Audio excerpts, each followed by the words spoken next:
Traveler, Paimon. It's been a while. As it happens, there is a letter here for you. One moment. Here. A letter? From who? Dear Diary, I'm Kale.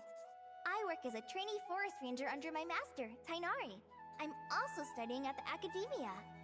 I've been getting better and better at reading lately. Mr. Alhaitham says that the written word is a crucial medium for exploring the world and understanding oneself. That's why I decided to start this diary. That said, what should I write about? Things are pretty quiet in Sumeru these days. Life is good. Every day is a fulfilling and happy one. When I think back to the days when I suffered from Elazar, or way back to when I was injected with God remains, I'm in a much better place now. I hope it stays that way forever. I'll leave it there for now. Master said he'll take me shopping in Sumeru City today, which is great, because I've been meaning to visit the toy seller at the Grand Bazaar for a while now. Kale, time to go. Yes, Master! Huh?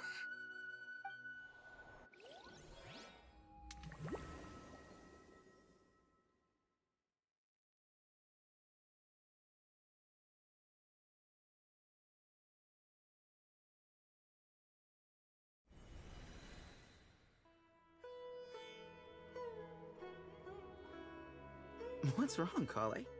Is there something on my face? No, sorry. I didn't mean to stare. Did Master Tainari send you to pick me up? Master Tainari? What are you talking about? Tainari is the General Mahamatra. He's probably busy arresting criminals in Sumeru City. I mean, if that's what floats your boat, I can introduce you, but... Wait, Master Tainari is the General Mahamatra? But what about Mr. Sino?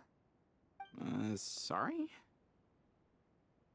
Oh, you mean that guy who just joined the Vahumana Darshan? Rumor has it he's the leader of the Temple of Silence. If that's true, it's pretty impressive. Sounds like you've been getting to know more and more people since you joined the academia.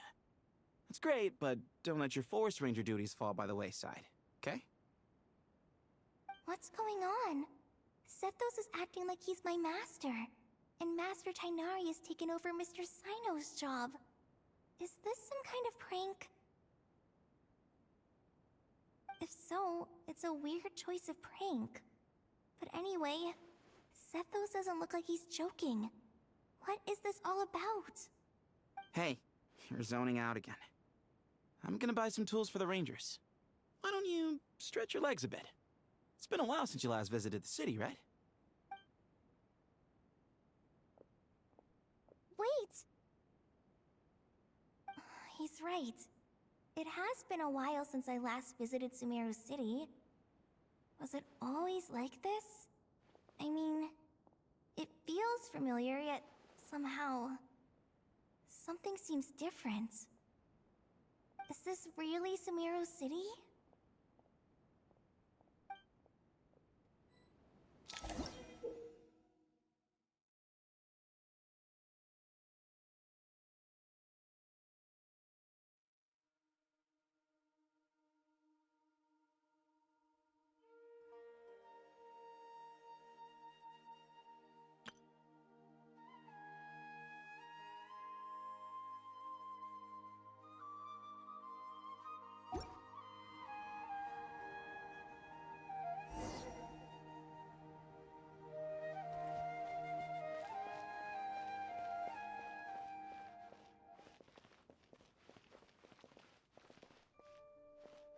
Hey, did you see who just walked by? I think she's that famous merc. Hey, did you see who just walked by? I think she's that famous merc. Yeah, it's gotta be her.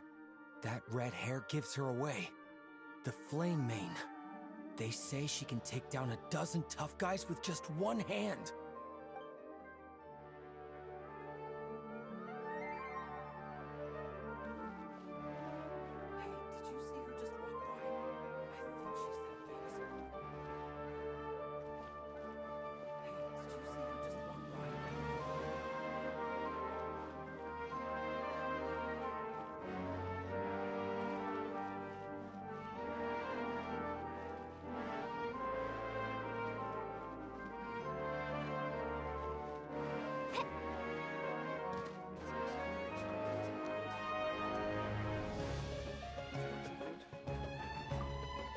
Would you like some fruit? Would you like some fruit? It takes courage to maintain a peaceful life, too. Hello, my name is Hussein. I'm responsible for managing administrative affairs in the Grand Bazaar and Treasure Street on behalf of the Academia. It's always one thing after another. If only everyone was as good-natured as the great merchant Kaveh Bey.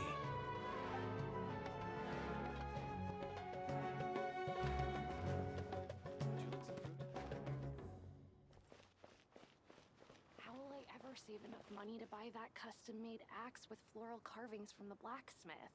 It takes courage to maintain a peaceful life, too. How will I ever save enough money to buy that custom-made axe?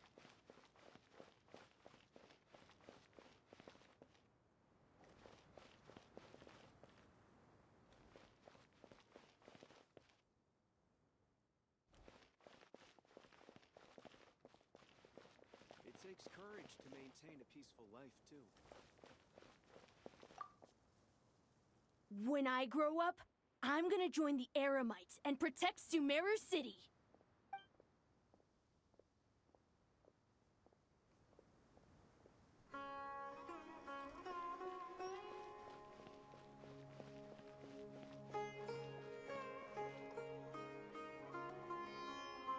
Lord Kaveh Bey, did you get a chance to review this month's accounts?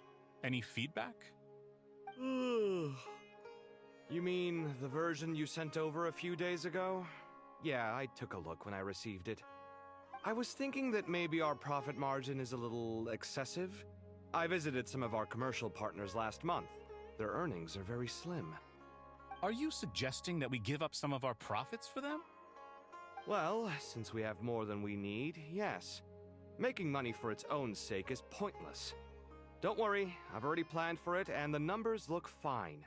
We can adjust the rates starting from next month. Also, about that designer you hired, I've had to revise his proposal 3 times now, but he just doesn't seem to... Let's cut our losses. Pay him his fee and send him on his way. I'd like you to get Layla on this instead. She was Cyrus's student, and she designed the Palace of Alcazarzaray.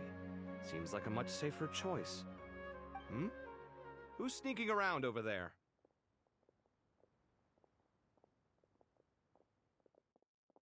Mr. Kaveh? Do you recognize this person, sir? Yes, it's all right. We've met. This is Kale, Sethos' trainee. He brought her along the last time I went for drinks with him. What brings you to the city, Kale? Is your master here too? No, this is all wrong! Why is Mr. Kaveh saying that too? Tainari is my master, not Sethos! This can't be real. I have to ask someone else. There's gotta be someone else out there who still remembers the truth.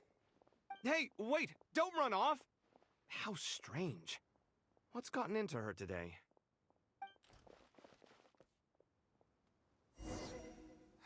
It's like everyone switched places. I guess I'll keep looking around. Remember a while back when I was working on a renovation plan for the House of Dana? Well, I submitted a report to the Grand Sage and he rejected it. It's infuriating! How does someone with no sense of aesthetics whatsoever even become the Grand Sage? Please, calm down, Lord Kaveh. Maybe it's for the best that the proposal wasn't approved. Weren't you planning on paying for the renovations out of your own pocket? The Grand Sage just saved you a huge sum of mora. You're right. It's his loss if he doesn't want to work with me. Let him live out the rest of his days in an artless void for all I care. Anyway, enough about that killjoy. There's supposed to be a show at the Zubair Theater today. Are you guys free later? Tickets are on me if you want to join.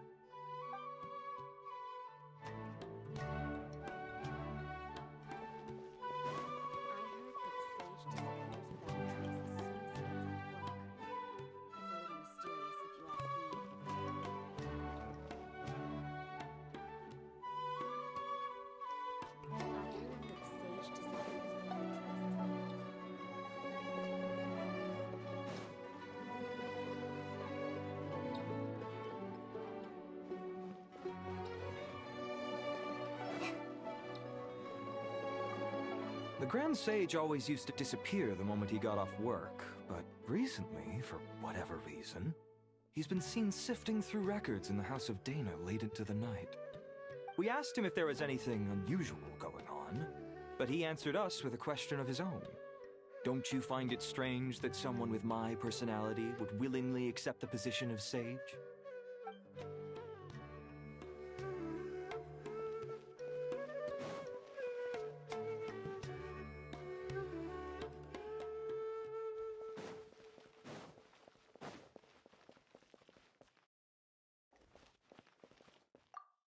Hey, bud, can I ask you a favor? Is that alright if I borrow your thesis? Don't worry, I'm not gonna copy your work. I just need it as a reference. I guess that's okay. But if our theses end up sounding too similar, it's gonna be easy for them to spot. Yeah, trust me, plagiarism's the last thing on my mind. The only reason I ask is it's been really hard to get my hands on any reference material lately. Why don't you go ask the Grand Conservator? Candace should be able to find you what you need. She's super friendly. I'm sure she'll be happy to help. Really? I always assumed she'd be tough to negotiate with. Fair enough. I'll try my luck at the House of Dana later then.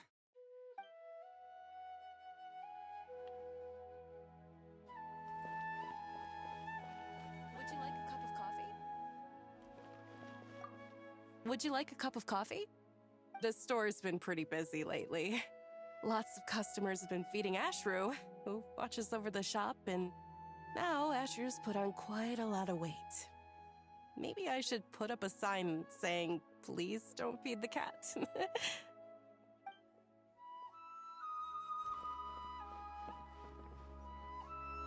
like a cup of coffee? Would you like a cup of coffee? Would you like...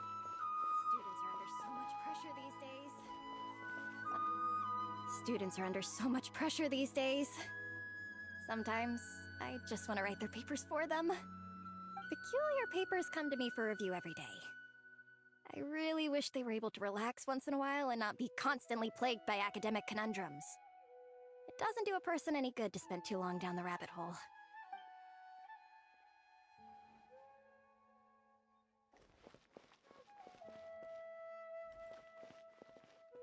Lots of visitors today, I see. Welcome all. It's been a while.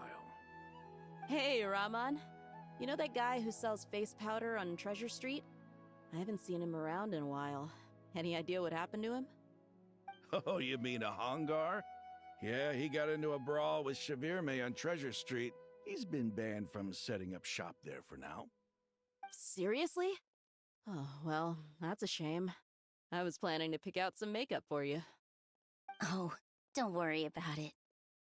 The legendary Flame Mane discussing makeup with the Zubair Theater star dancer. Now there's something you don't see every day. Flame Mane? You know, I'm not actually sure when people started calling me that. Maybe the other Eremites thought I needed a fiercer title to scare people off? To be completely honest, I think the title would fit you better than me, Dia. You think? Can't say I've never imagined myself as a merc. If I ever give up the dancing, maybe I'll head to the desert and give the Eremite life a try. You would? Is that so strange? Oh, not at all. In fact, I've actually had similar thoughts before. If I ever get tired of sleeping out in the wild, I think I might go look for a job at the Zubair Theater. I've adored the dance of Sub-Zeros ever since the first time I saw you perform it. If the chance ever came up, I'd love to try it out on stage for myself. Really? If our manager Sataria heard you say that, she'd hold you to it. Probably grab you by the sleeve and never let you go again. Hey, when that day comes, I'll do your makeup myself. How's that sound? Sure. If the day comes, I'd be honored.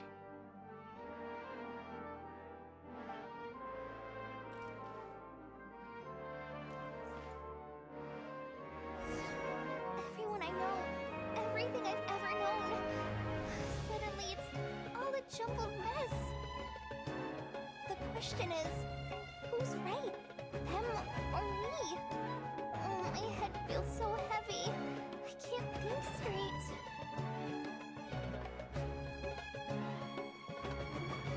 Milu, have you been to Aru Village recently? I've got a friend who I haven't seen in a while. I was wondering how she's doing. You mean Faruzan, the guardian of Aru Village? I saw her not too long ago. She seemed completely absorbed in her research. No change there, then. I'll have to catch up with her the next time I'm out that way.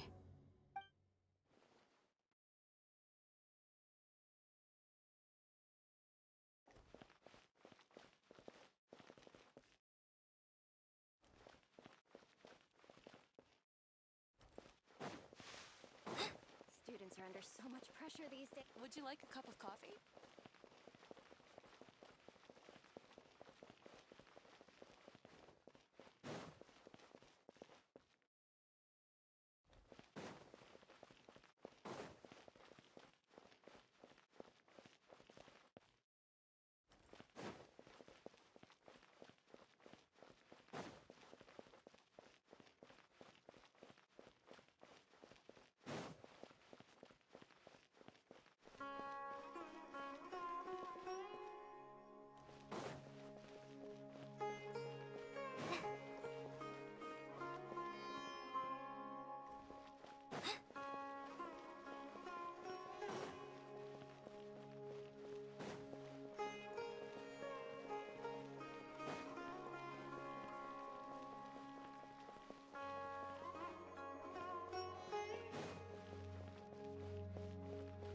There's no one over there. I should go check out somewhere else instead.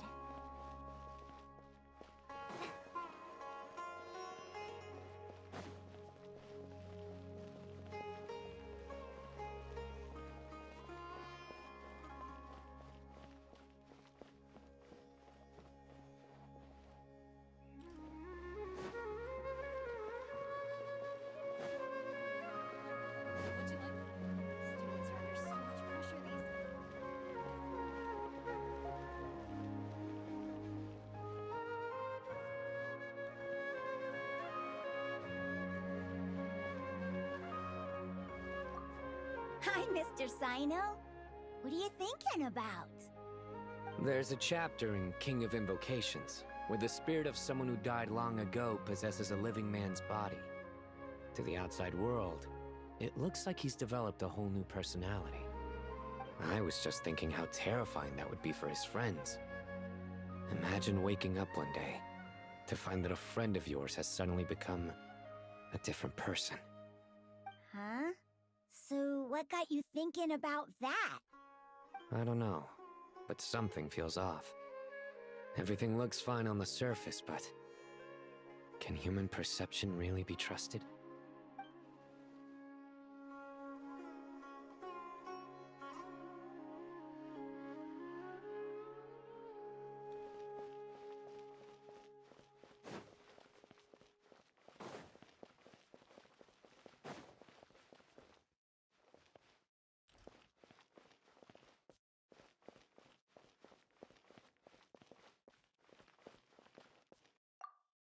All right, not a single Mora short.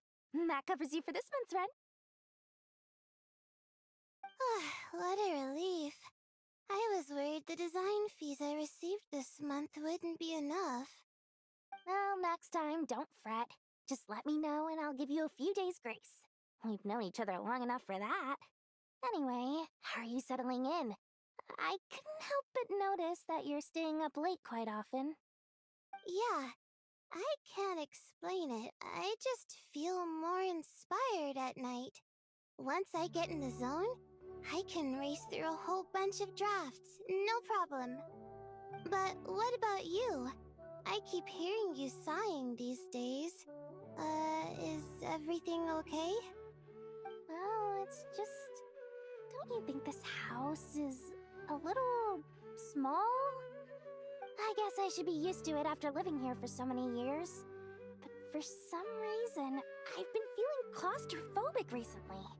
I want to move somewhere bigger. Once I've made enough Mora, I'm gonna buy a huge new house. As big as... at least as big as the Palace of Alcazarzaray. That sounds really expensive. True. I'll never be able to afford it on a scribe's salary alone. I need to find another way.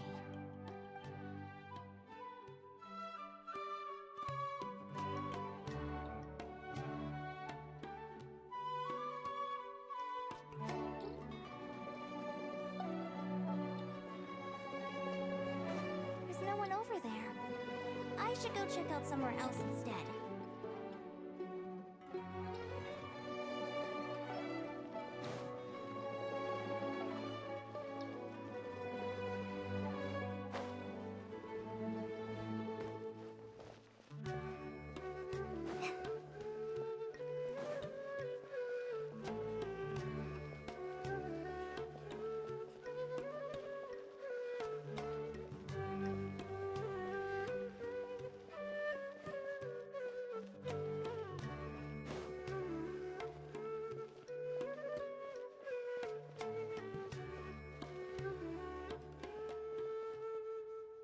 Mahamatra Tainari, we've apprehended the suspect.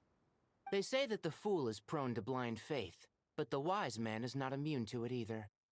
Suraj, do you have anything to say in your defense? Tainari, you were the one who turned the sages against me.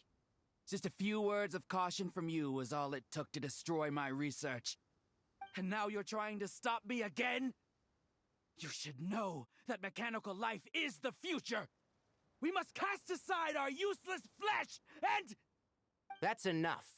I'm not in the mood to listen to your lunacy. Anyone could tell you how amateur your work is. Karina, Ilias, put him somewhere safely out of the way. Yes, sir. Next on the agenda is... Master? What is it? Wait, did Professor Zahahati send you?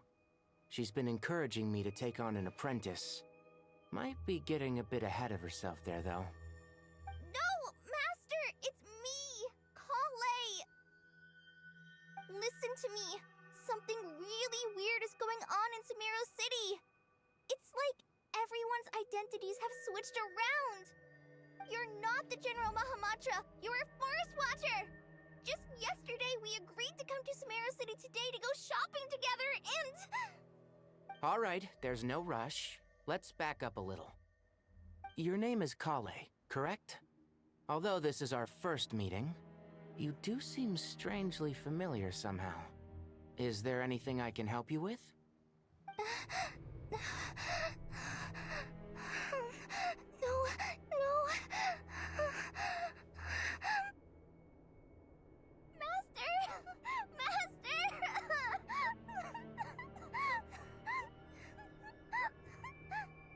What is it?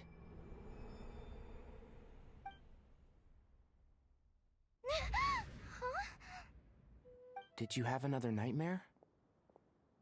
I've told you before, when you're tired, lay down on your back in bed and get some proper sleep. It's much better for you than napping on your front. Poor posture obstructs your breathing, which can lead to all sorts of weird dreams.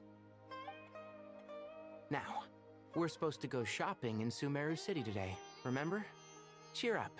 I'll take you to Hushang's. I heard he's got some new toys in stock. Go wash your face, take some deep breaths, and when you're ready, we'll head out. Okay. Thanks, Master Tainari. So it was just a dream.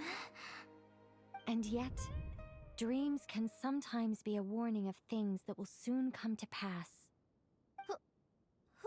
Who said that? That dream felt unusually real, didn't it? Here's my suggestion. Since you're heading into Sumeru City anyway, you may as well tell Lesser Lord Kusanali about everything that happened. And just to be on the safe side, I think you should also inform your 2 traveler friends who once helped save Sumeru. I'd write them a letter if I were you. Time is short. A storm is coming from beyond the bounds of fate.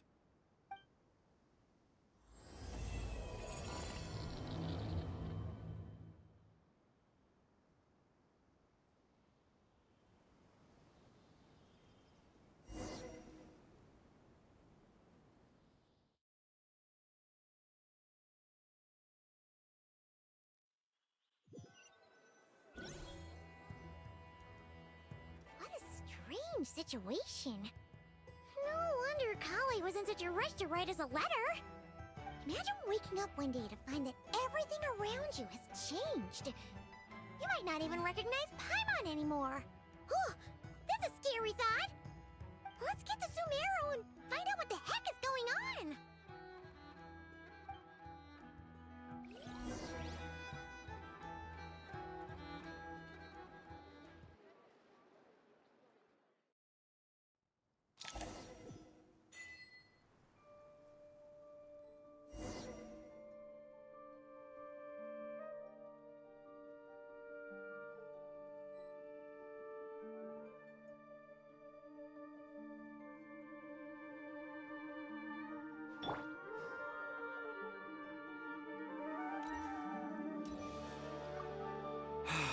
I can't believe I have to move so far away on such short notice.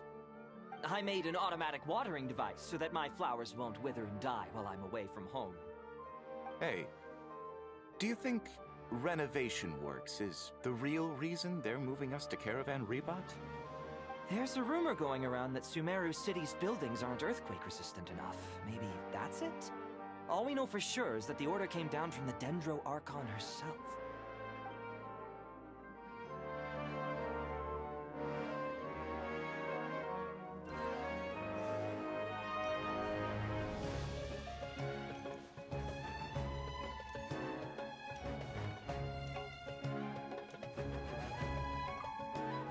Thank you, Sage Baladuri.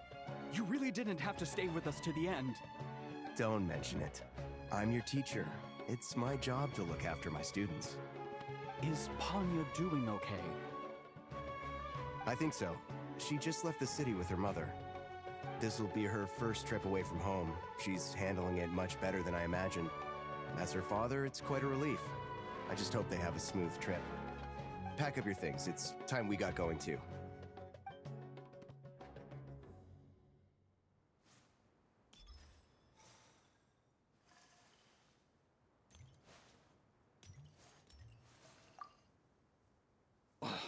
As if work and family aren't enough to deal with already. Now they're telling us to move to Caravan Rebot because of renovations? Huh. I bet it's just some vanity project. I don't trust the Dendro Archon, nor any of the sages. Especially not that new Grand Sage, what's his name, Nephis? If you ask me, he's the worst of the bunch.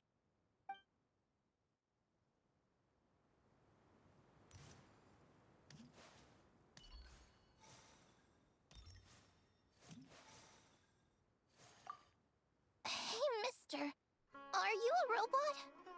Shh! Look! He's pretending to be human! He definitely doesn't want anyone to find out he's a robot. I am a robot. I was designed to infiltrate the human world undetected. My mission is to find an opportunity to destroy humanity. I knew it! It's just like in the picture books. What do we do? We're the only ones who know his secret, right? Surely he won't silence us for good. You have discovered my secret. Now I must take you as my prisoners. I will tickle your feet until you join the robot army. Don't be afraid. I'll protect you. Take this, robot! Ow, stop! I was just kidding. I'm human. I'm human!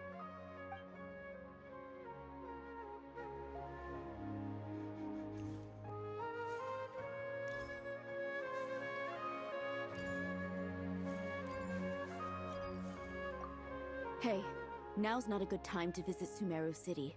We're actually getting ready to move out ourselves.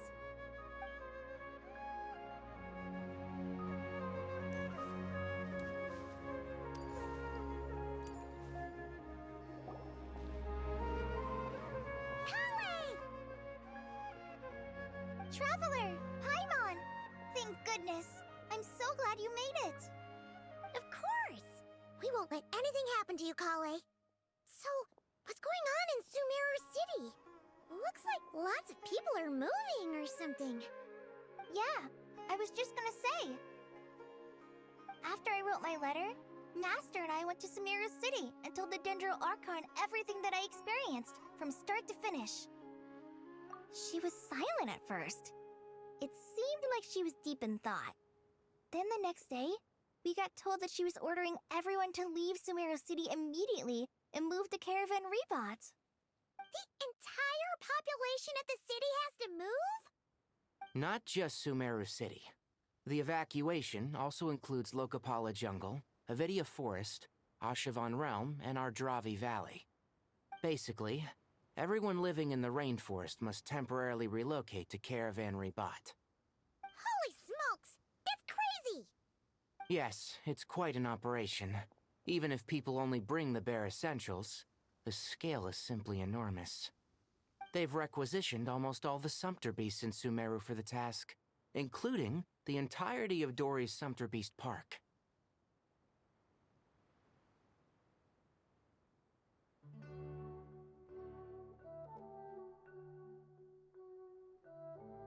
The Dendro Archon said that what Kale experienced was not a dream, but a warning. After our meeting, she immediately summoned the 6 sages to analyze the situation and discuss countermeasures. They concluded that the events seen in the dream are very likely to become a reality, and that an unknown danger is rapidly approaching. Oh, please keep that to yourself. We don't want to cause widespread panic. The official reason they've given is a large-scale renovation of the rainforest ecosystem. People are skeptical, but there haven't been any major incidents. So far, at least. The Dendro Archon seemed really worried when we spoke to her. She said you can go visit her in the Sanctuary of Surasthana when you arrive. She also said she'd hold out until the very end. Tighnari? Kale? You got a minute? I need a hand here. One moment, I'll be right there. As a forest watcher, I've been tasked with assisting with the relocation work. There's a lot to be done, and they need all the help they can get. This will be the final group of evacuees from Sumeru City. While they're away from home, they'll be heavily reliant on outside help. Thank you for coming in our time of need. As you can see, another crisis is upon us. Excuse me, sorry to trouble you, but could you help an old man find his medicine? It's buried somewhere in my luggage. Where's my mom? Where did she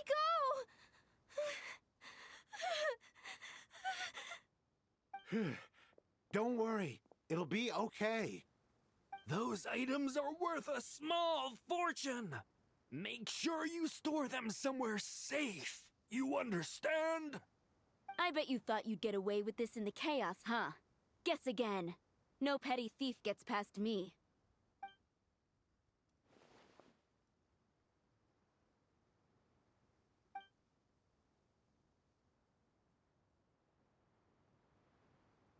We should go help the evacuees. See you around.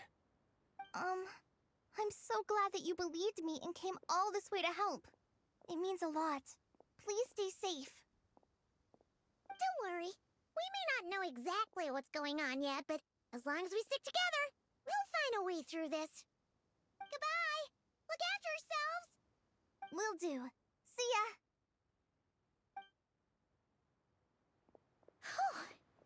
Paimon's not sure how she found the words to comfort Kale because, honestly, she's kind of nervous herself. Let's head to the Sanctuary of Surasthana and see Nahida.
Who goes there? No unauthorized access to this place. By order of Mahamatra Sino. Are you blind? It's the Traveler and Paimon. Surely you've seen them before. Huh? Oh, so it is. I'm sorry, I haven't been sleeping well lately. My nerves are a little frayed.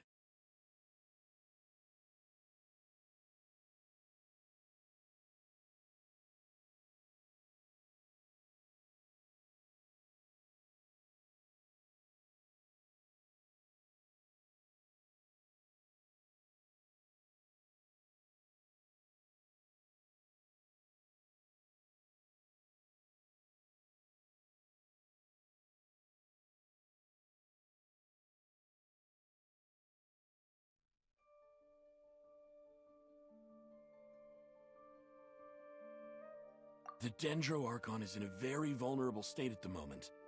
Mahamatra Sino is concerned that our enemies might choose this moment to strike, so he's ordered us to strengthen our defenses. Just seeing you two again already puts our minds at ease. Please, enter. I'm sure everyone's expecting you.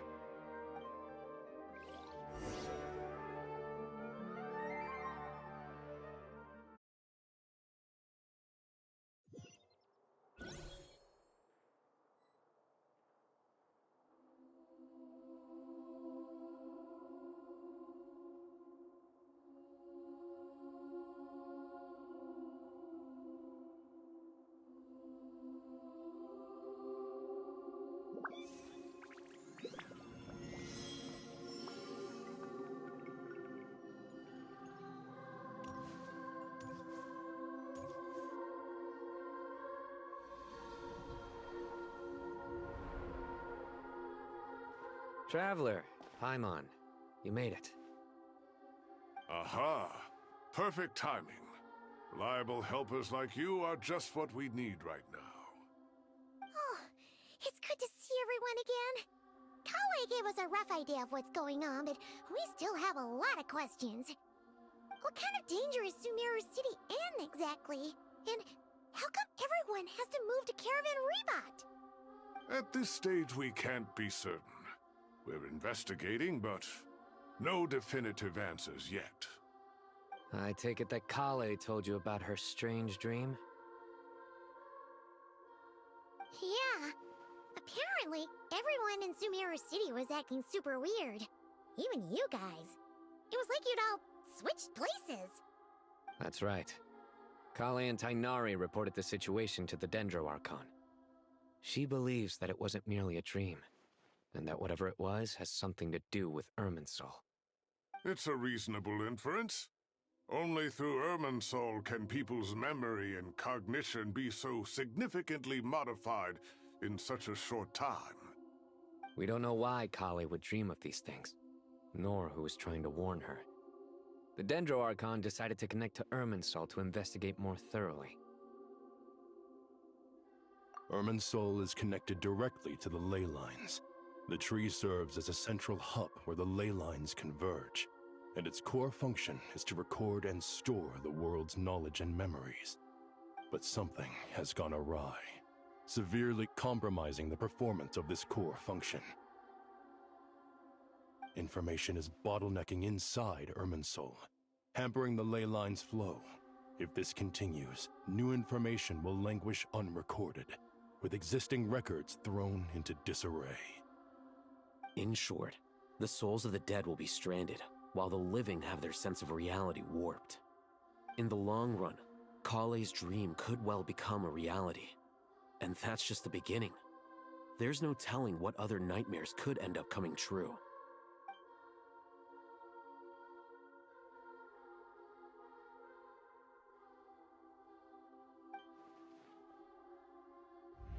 I have come this far, to use my death to open the gates of the ley lines to my people.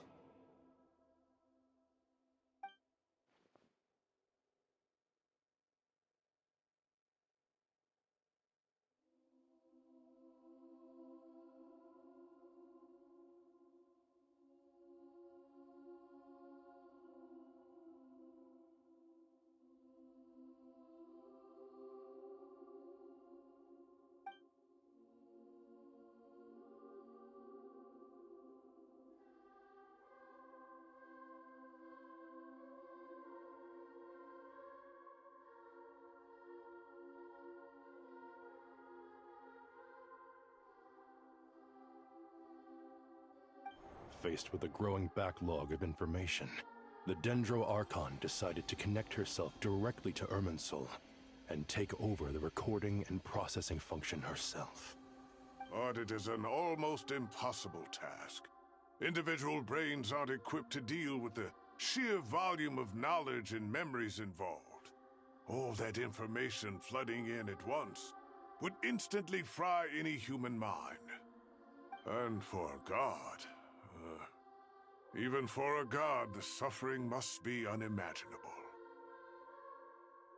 The Dendro Archon's power originates from Irminsul. Any issue with the tree itself takes a toll on her to begin with. On top of that, she's subjecting herself to the grueling task of processing all that data. It must be torture for her. And despite all of this, she is somehow finding the strength to investigate the Irminsul situation from within and send us her findings. I finished analyzing the latest data. Looks like our working theory was wrong. There's no signs of Irminsul having been attacked from the outside. So it's internal then? Some sort of disease, perhaps? No. I've spent half my life studying the ley lines. If Irminsul malfunctioned this easily, the world would have met its end long ago.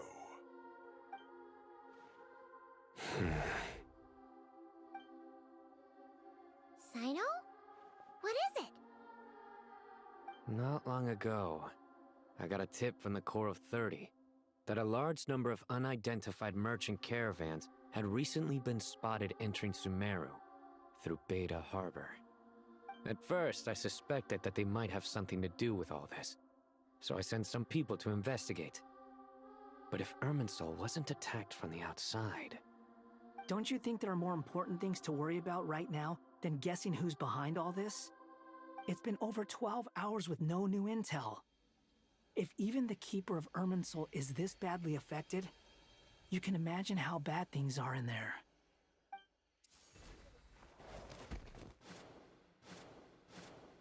Dendro Archon.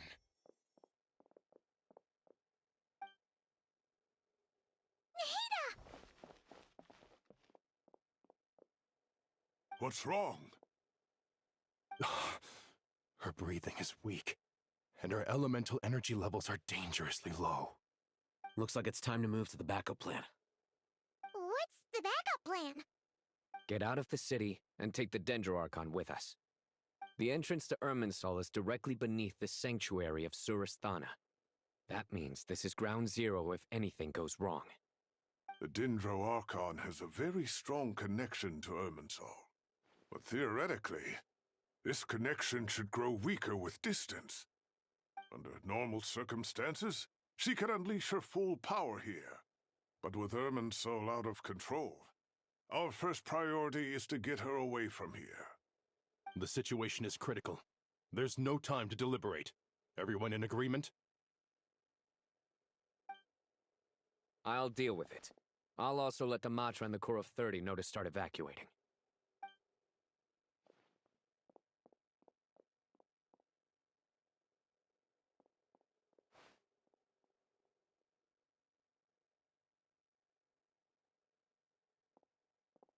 Let's go.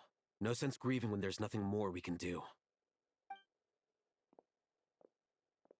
Agreed. We'll be back as soon as this is over.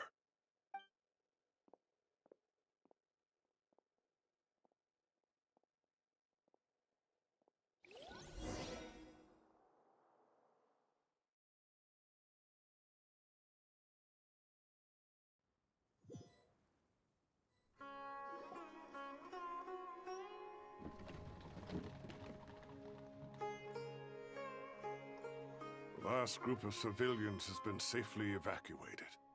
Dendro Archon's carriage will travel with them. Sino and Hat Guy will protect the convoy. With the Dendro Archon in a coma, we've lost our means of investigating the situation. And with Irminsul still deteriorating, we have no choice but to evacuate Sumeru City. Feels as though we're being pushed along by an invisible hand. Stop moaning, Cyrus. We're the teachers here. We should be showing a little more confidence, don't you think? A wise judgment. Let's move out to Caravan Rebot.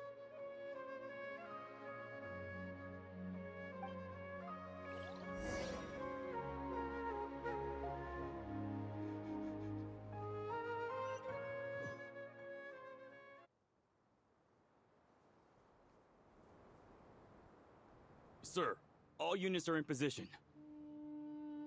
Good. Everything is going to plan. Interfering with Sumeru City is a necessary step, so do not hesitate. The Irminsul situation will not harm you. We need to speed things up here, too. We don't want to keep our client waiting, do we? No, sir. You have my word. Everything will be completed on schedule.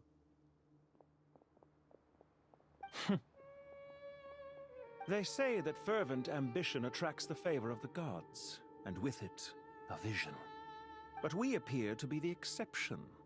So, is our ambition not strong enough?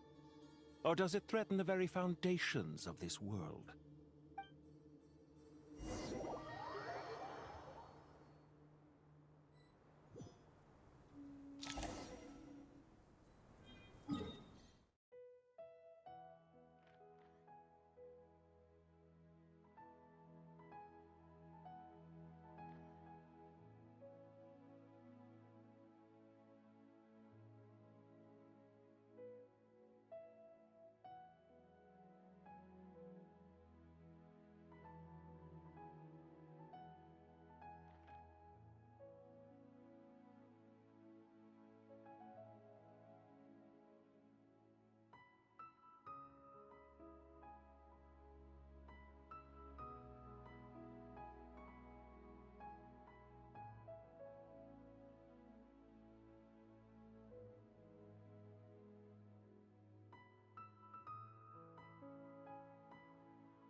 Nothing.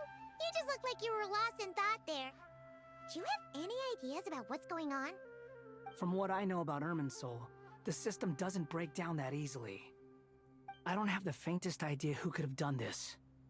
Actually, one name did cross my mind. But, he's already dead.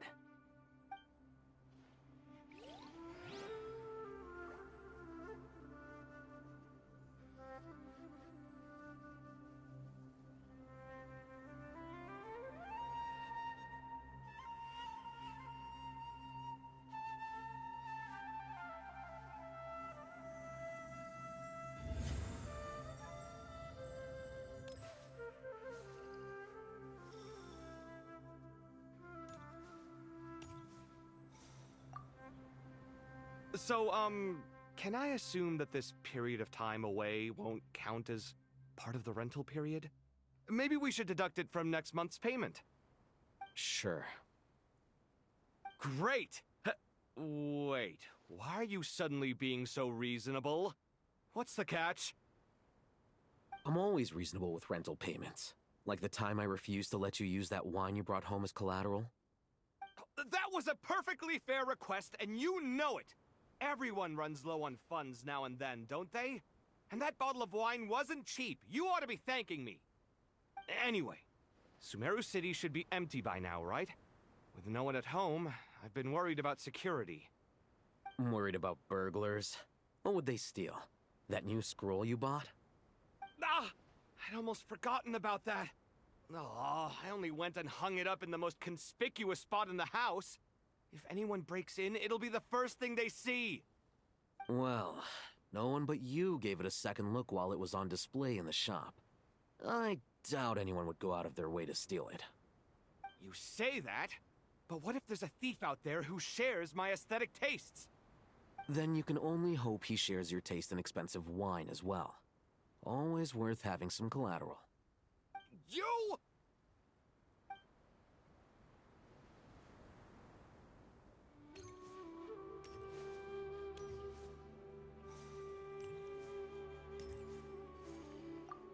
Keep your eyes peeled. It's down to us to maintain order at this time. This is a direct command from the Mahamata. Everyone stay vigilant. We cannot allow bad actors to take advantage of the chaos.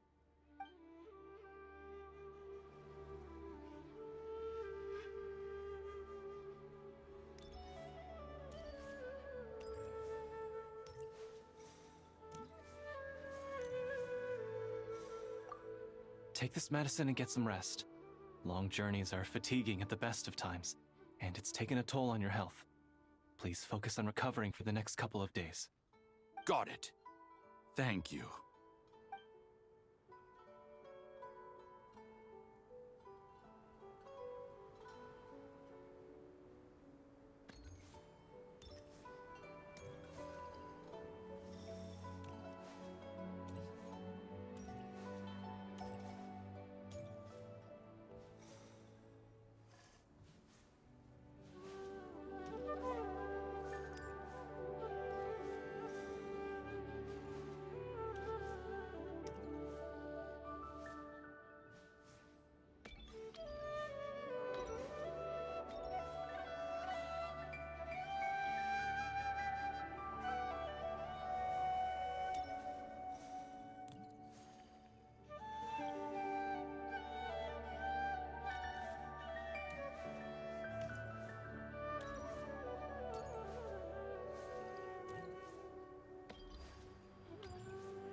How is the Dendro Archon?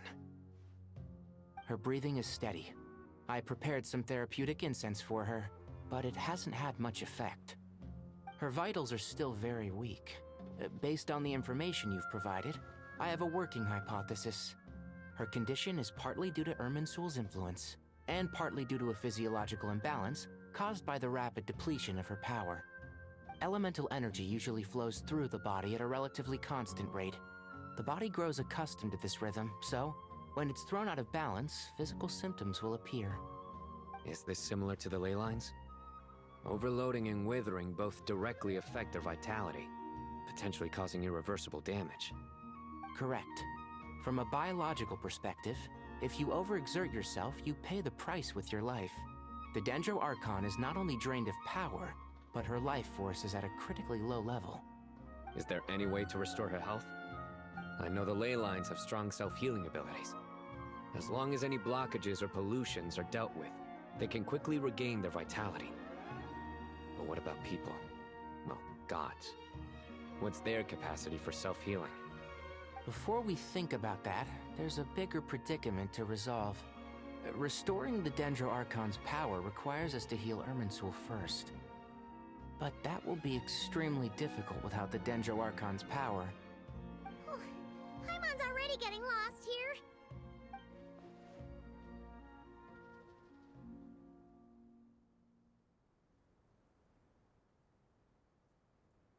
Master Tighnari and Cyno look so serious. I've not heard Master speak in this tone for a long time. Tighnari.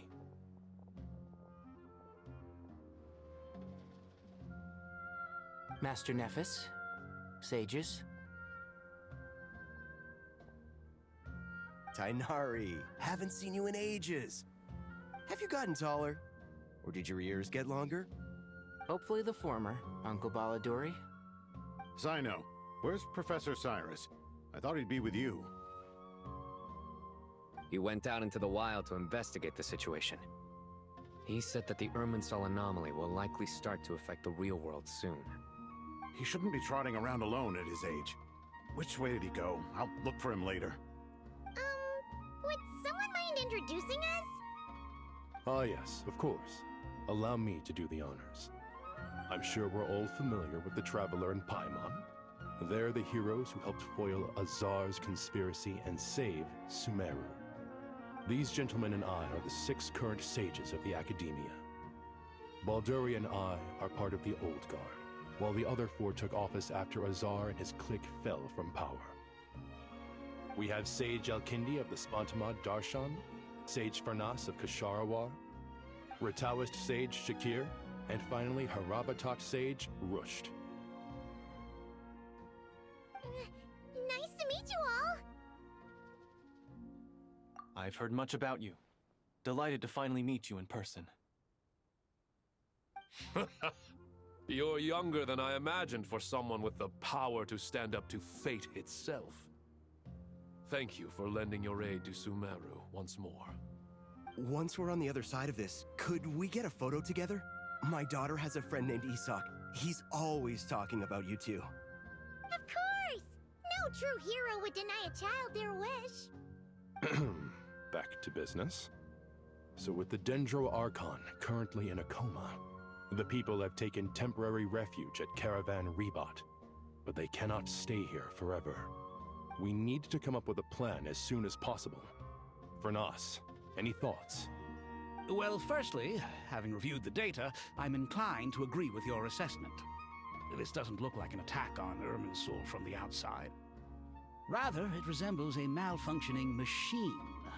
Calculations going haywire and sparks flying. That being said, before we consider how to fix it, we need to understand precisely what has gone wrong. Furthermore, we somehow need to ascertain this without relying on the Dendro Archon's power. We have no direct access to Irminsul. However, we might be able to gather the information we need from the ley lines. Study the branches to learn about the trunk, in other words. Wait, is that what Cyrus is up to? No wonder he ran off to research in the wild. Curse, always one step ahead of me, isn't he? I heard that while in the sanctuary of Surasthana, the Dendro Archon had to serve as the central information hub herself.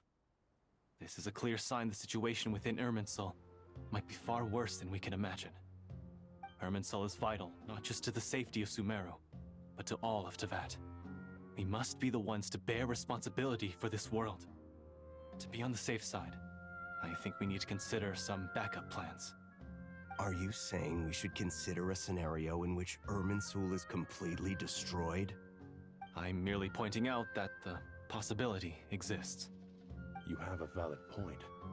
But until worst comes to worst, I believe we should focus our efforts on resolving the Irminsul anomaly and helping it recover. Kale, I understand that you were the first to foresee this crisis. If it's all right, I'd like to talk with you about it in more detail. Of course! But even I don't know how I came to have that dream. If there are no signs of external damage, could it be a stress fracture? Metals tend to suffer from this issue with long-term use. And Irminsul has existed for centuries, after all. It's possible, but surely a stress fracture would be more likely to cause a complete shutdown rather than chaos. Sages, General Mahamatra, sorry to interrupt, but something has come up. What happened? Some citizens didn't believe that Sumeru City was really in any danger. They slipped away and hid during the relocation, intending to return home. How many people are we talking? About a dozen. Sakura found them while on patrol, but they appeared to be suffering from psychosis. For whatever reason, they were trying to kill each other. By the time we arrived, there were only 2 survivors. One was unconscious from their injuries. The other tried to attack us, but was subdued. Where did this happen? Near Yasna Monument. That's not far from Caravan Rebot. Master. I know. The Irminsul anomaly is beginning to have effects in the world. I didn't expect it to spread to Yasna Monument so soon. It almost feels like we're being chased relentlessly, with no time to catch our breath. Sir Cyrus said the same thing. He sent me back to report in, while he continues investigating. I'll go join him. Count me in too. Don't let my age fool you, I can still fend for myself. Very well. Meanwhile, the rest of us will continue discussing our next steps. Get back soon. Take care of yourselves. It's getting dangerous out there.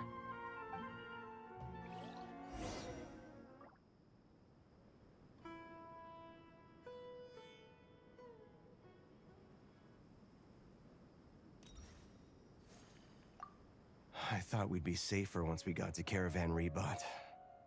If the Irminsul anomaly's sphere of influence continues to expand, our only option will be to move into the desert. To Aru Village? We should check if they can accommodate so many people. Essential supplies will also become an issue.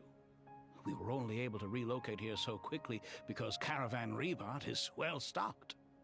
If we move to the desert, we'll need to carefully calculate how much food and water to bring.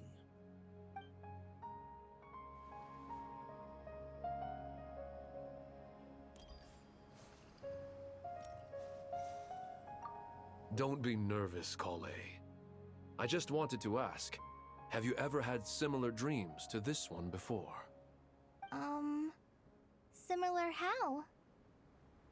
Dreams so vivid, they seem real.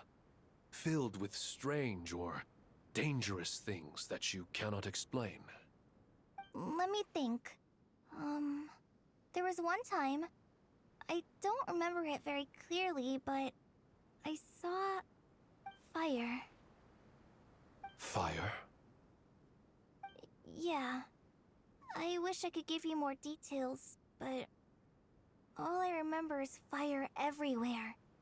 From the sky to the ground, everything was burning. The heat was unbearable, and ashes were blowing in the wind. I doubt this dream was a mere coincidence. Perhaps it was some kind of prophecy? And yet, you've never studied astrology. I'm at a loss to explain it.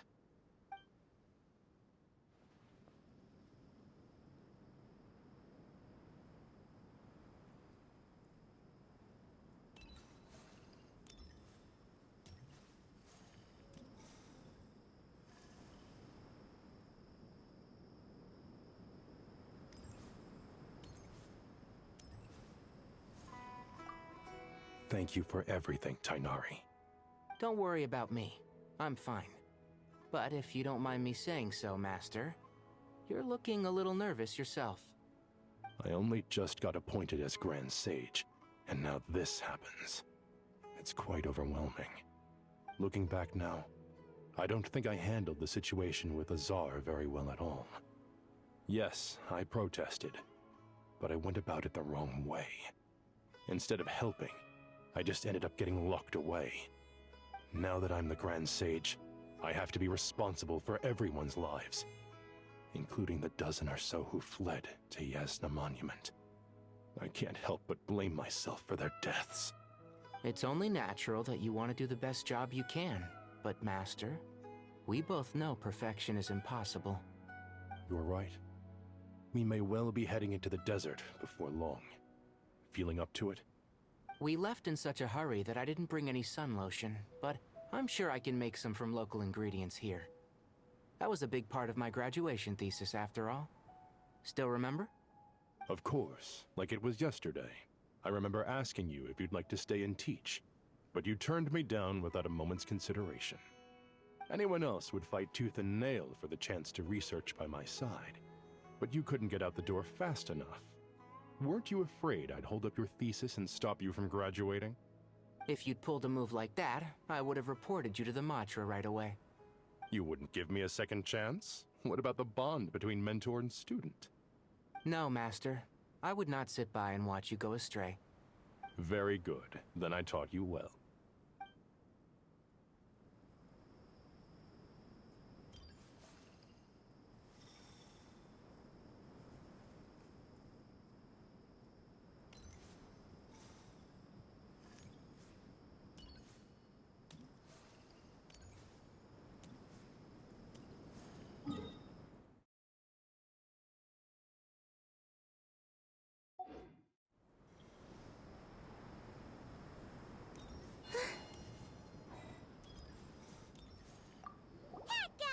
What? Nothing. You just look like you were lost in thought there. From what I know about Irminsul, the system doesn't break down that easily. I don't have the faintest idea who could have done this. Actually, one name did cross my mind. But... he's already dead.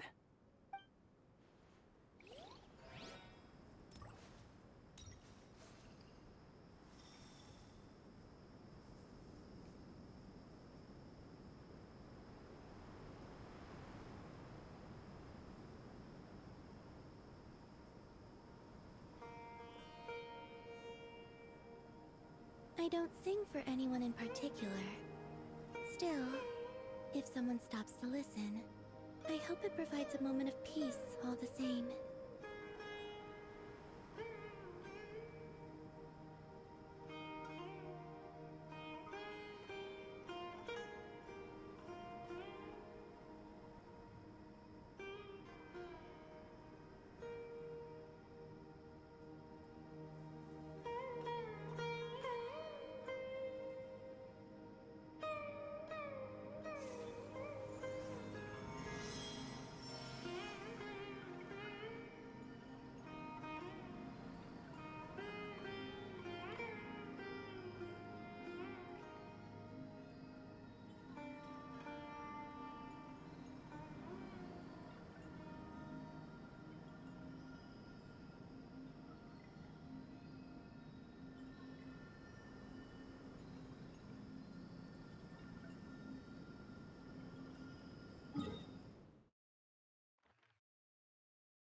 don't go any further.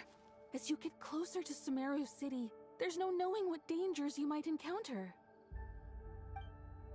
So this is our mentally disturbed man? I'm going to gut you all!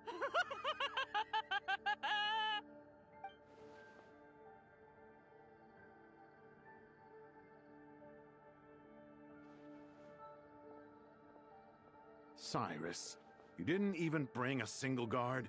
Do you think you're some sort of warrior? It's fine. Come here and look at this. Oh, it's... That's right. Flowers that bloom from openings in the ley lines, indicating some sort of anomaly. I don't believe I've ever seen a color like this before. Did you discover it nearby? Not just here. Way over there, too. They're everywhere. There's even more in that direction. How did you ascertain the situation further ahead? Didn't you just say that we can't go beyond this point? Yes. This area is relatively safe so far. But if you continue forward, delusions will start afflicting your mind. However, some vision-bearing mercenaries were able to maintain their sanity a little better. They're the ones who brought back news from further afield.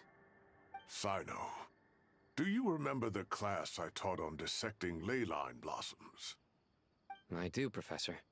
I received full marks in that course. Good.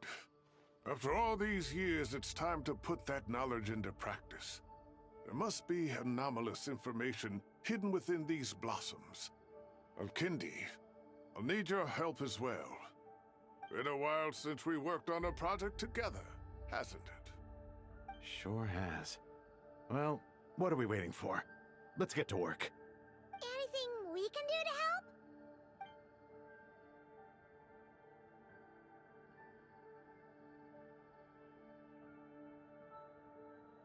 Will you need my help? All right, well, don't go too far. There's too many unknowns at this stage. Let's regroup at Caravan Rebot later.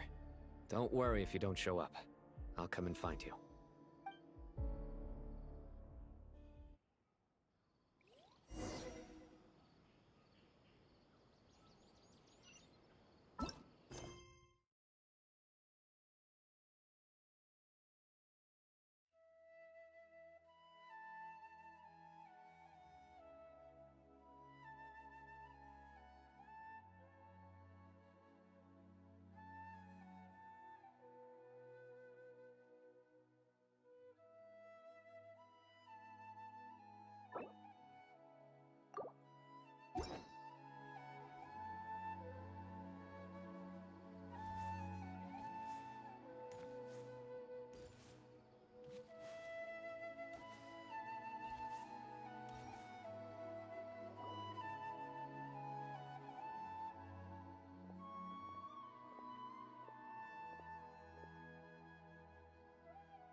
That should be the heart of Oasis. All we need to do is light it with the fire seed, and it'll restore a pep with elemental power. The damage it suffered internally will also slowly begin to heal.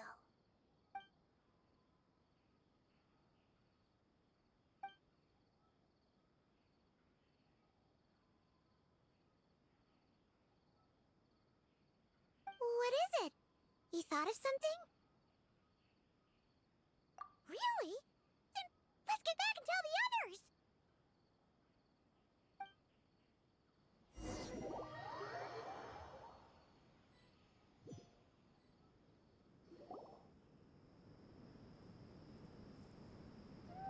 Whew.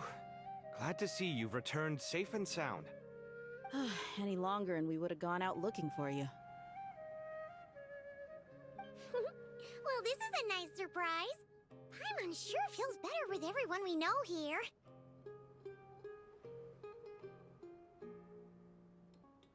We've made some progress, so let's start by giving you and Paimon a quick update.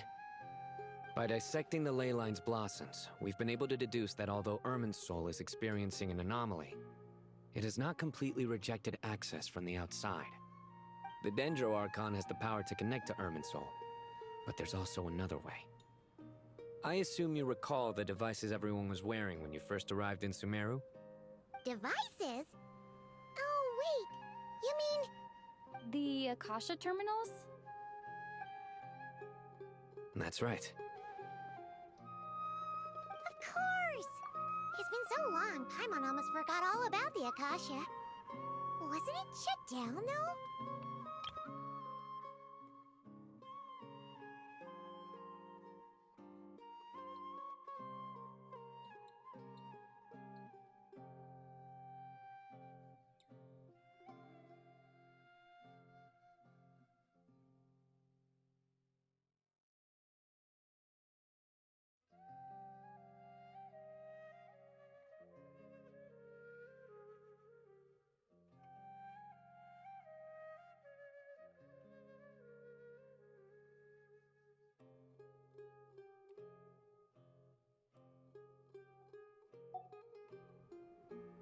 Yes, but although the system isn't currently operational, the technological infrastructure is all still there. And it turns out that a certain someone gets so bored at work that he's actually read through every single one of the instruction manuals. No prizes for guessing who that was. If praising others is that embarrassing for you, you can simply spare yourself the ordeal. As much as it pains me to say anything nice about him, there's no denying his intelligence. He rarely forgets anything he's read. The Akasha is exactly what Sumeru needs at this moment. Between us, we should have all the knowledge and expertise we need to get it up and running again. But if I recall correctly, doesn't the Akasha need a Gnosis to function? That's exactly right. The Akasha relies on the Gnosis as a power source, and in its absence, we'll need to find an alternative. To tackle this problem, it looks like we'll be relocating once again. Namely, to the Temple of Silence. Ring any bells? It's the only major institution in Sumeru dedicated to preserving the knowledge of King Deshret's civilization. You might find the answers you're looking for hiding there. I agree. There's a good chance. Master Nephis and the other sages have discussed it. As the chaos from Irminsul continues to spread, Caravan Rebot won't be a safe haven for much longer. We have to move into the desert next. The scholars and sages will head to the Temple of Silence, while the civilian population seeks refuge in Aru village. The Eremites will keep everyone safe during the journey, and Candace will be there to receive us at the village. This leaves us just one thing to worry about. That Dendro Archon. She's very weak. We can't afford to wait until Irminsul is fixed. There has to be another way to help her. Huh. Wow, luckily, the Traveler had a eureka moment while we were out investigating. Really? Wow, nice one, Traveler. Let's hear it. What say our Amorta experts? Theoretically, it's feasible. From what you're saying, although elemental life and elemental energy have their differences, the Dendro Archon has explicitly stated that she can imitate the power of the former. In which case, as long as Apep is willing, she should be able to convert her own power into a form that the Archon can use. It wouldn't be difficult for her at all. The only problem is convincing her to help. Yeah! Even though she wasn't exactly friendly the last time we met, she didn't refuse to talk with us. When she realizes the danger that Nahida is in, surely she won't turn a blind eye to it. Well, hopefully not. Either way, we're not exactly spoiled for choice here. Hey, it's better than having no options at all. I agree. Without Irminsul's aid, the legendary Dendro Dragon Apep may well be the only living thing in Sumeru who can help our Archon recover her power. there's no time to lose. I'll bring this proposal to Master right away. If he and the other sages agree, we'll split into 3 teams.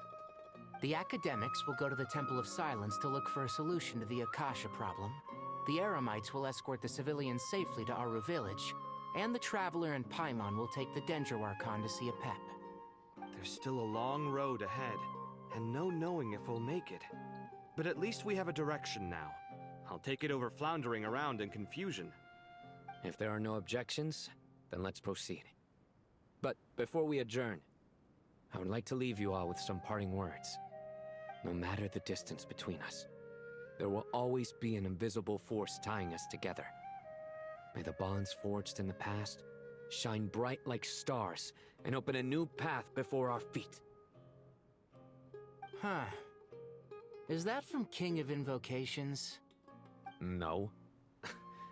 This one's from King of Invocations, the sequel. What's the difference?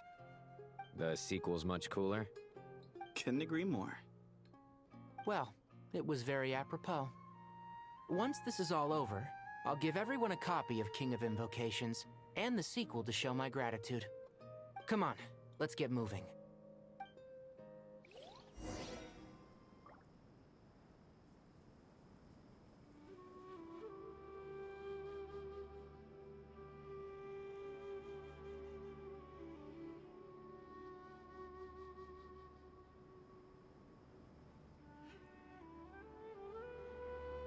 Would you like to go moon gazing? You can sit in my rocking chair and admire the view. Or we could go to the moon and gaze down at Tefat. Whatever you prefer.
Tighnari has brought me up to speed.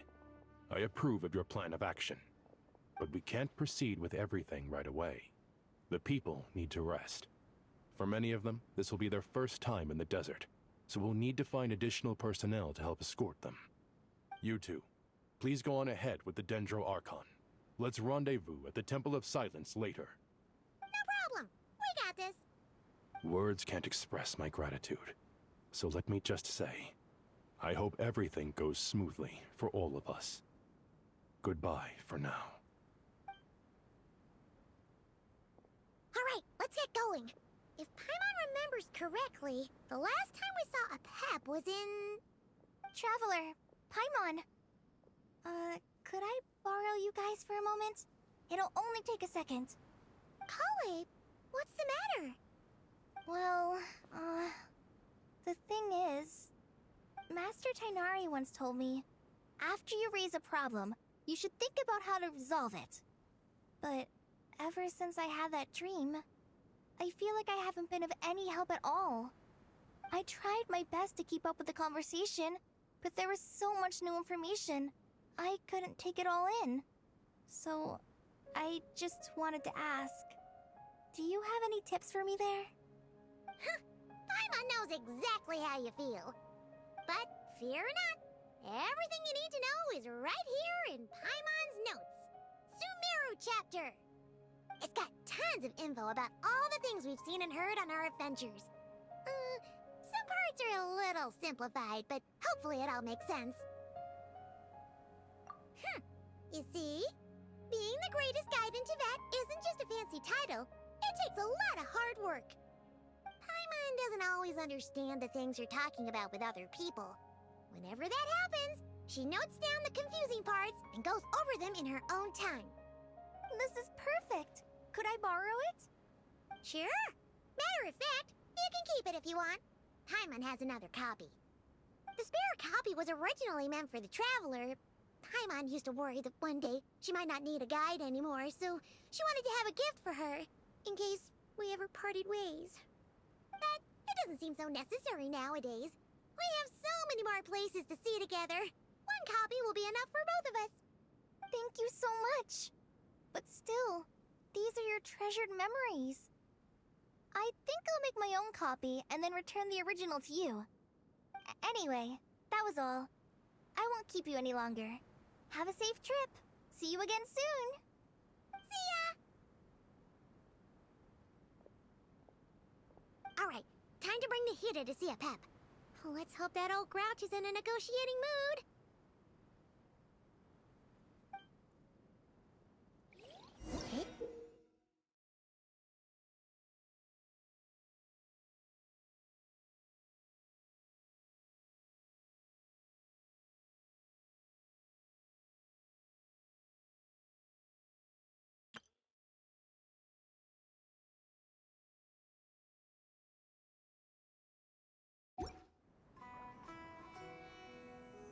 Actually, never mind.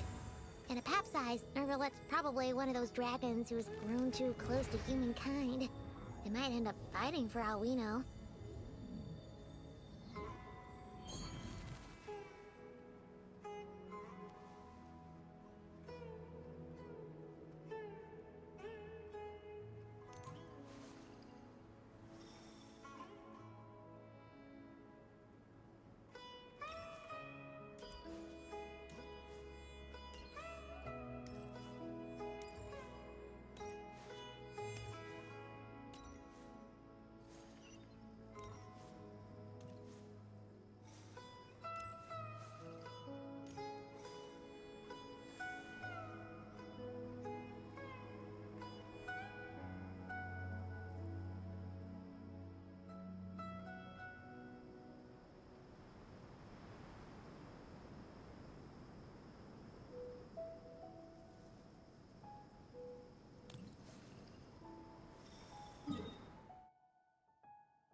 I used to take long walks in Silver Moon Hall every day.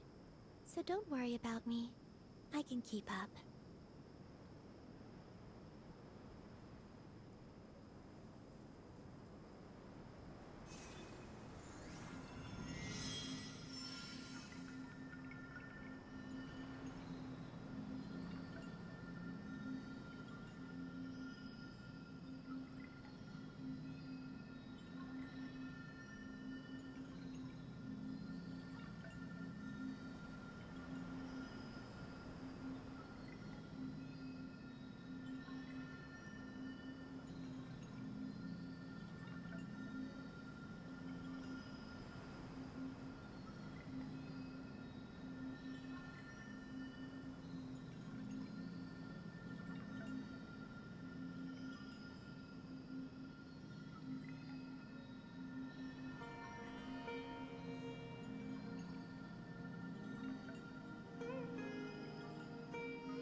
Would you like to go moon gazing? You can sit in my rocking chair and admire the view. Or we could go to the moon and gaze down at Tefat. Whatever you prefer.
I don't sing for anyone in particular. Still, if someone stops to listen, I hope it provides a moment of peace all the same.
I used to take long walks in Silver Moon Hall every day, so don't worry about me.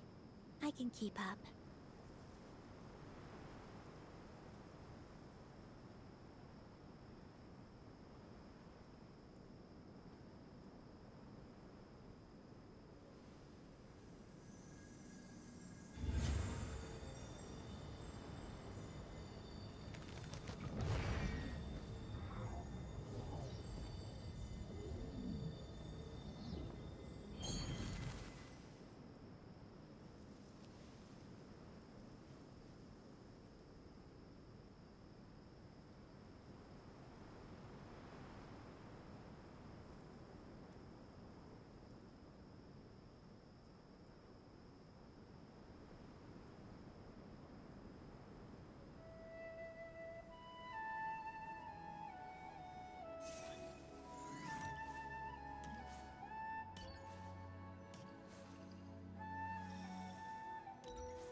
I had a feeling your kind might come calling. The ley lines are in disarray. Something is...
Even from a great distance away, I can sense that Sumeru is headed for destruction.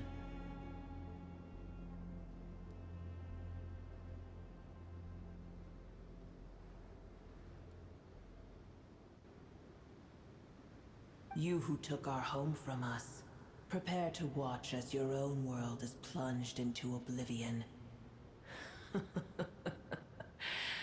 Oh, how the cycle of history comes to a poetic conclusion.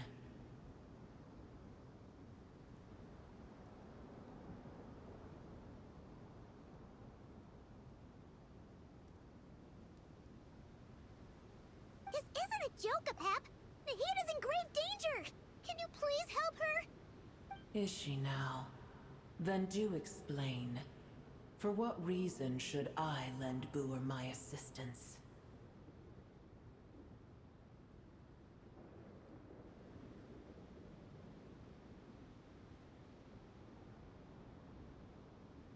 Apep, if you truly despise gods and humans so much, well, after the great humiliation of being helped by a god in the past, shouldn't you be jumping at this chance to balance the scales? Now that is a compelling reason. When El Ahmar plotted against me and I was tortured by forbidden knowledge, it was Booer who saved me from agony. And though I regard with shame the pity of my enemies, to receive aid without repaying it would likewise tarnish a dragon's dignity. Oh, tiny Booer, puny humans. Just this once I shall deign to show you the true power of dragonkind. Whoa! It's happening again! We're gonna get sucked in!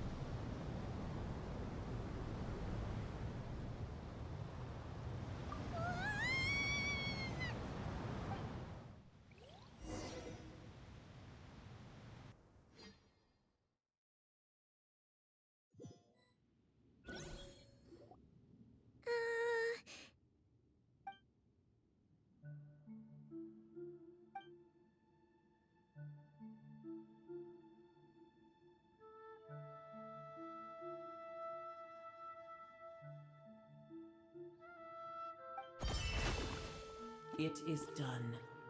The heart of Oasis is supplying her with life force as we speak. It shall not be long before she recovers. But I should warn you, Booer's existence is closely intertwined with Irminsul. Unless the issues plaguing it are resolved, she will never completely recover her former strength. Thank you. Spare me your words of gratitude. You may also spare me your feigned concern.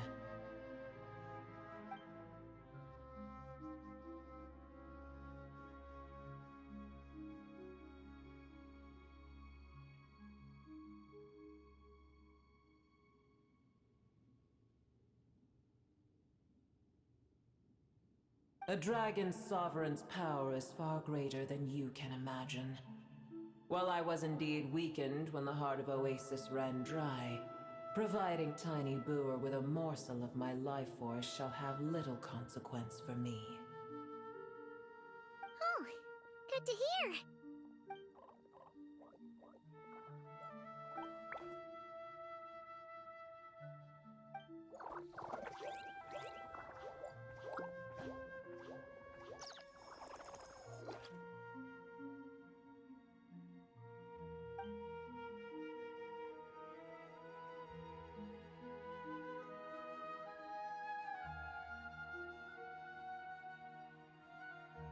Ever held in high favor, I see.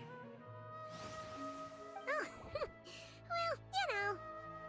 The compliment was sincere. Simply accept it.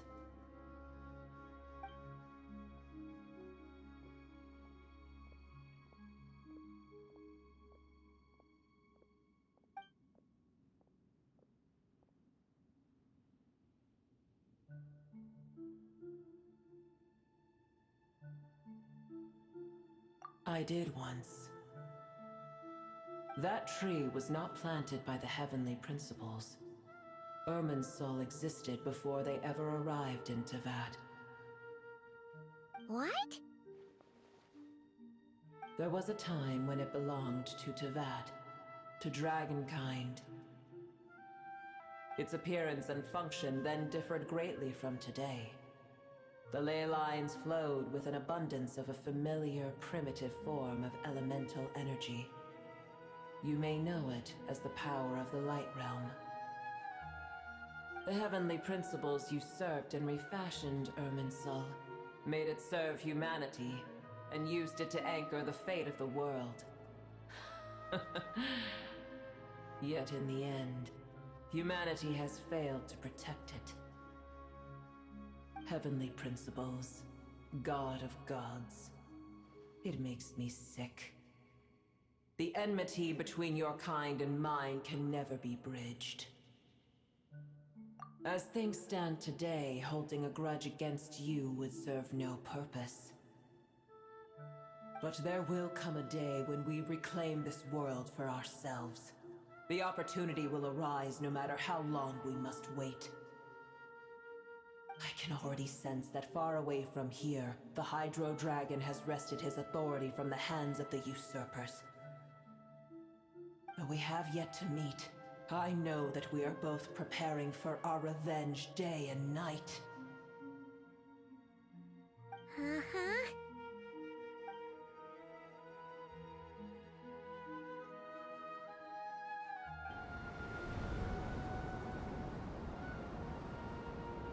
I hear a great disturbance out there. Huh? What is it? Sandstorms come. The Jinn. I see. Another calamity approaches. You both seem restless. Let us part ways here. Booer is safe with me. Once she has recovered, I shall return her to your side. Oh, thanks again. Take care, alright? I told you already I have no need of your feigned concern.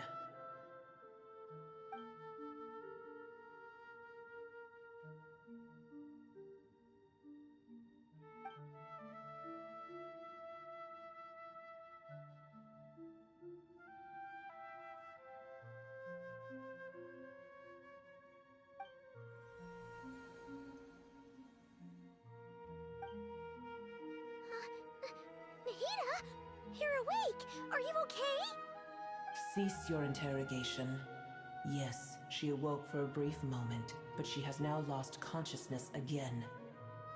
Take it. We shall talk more at another time.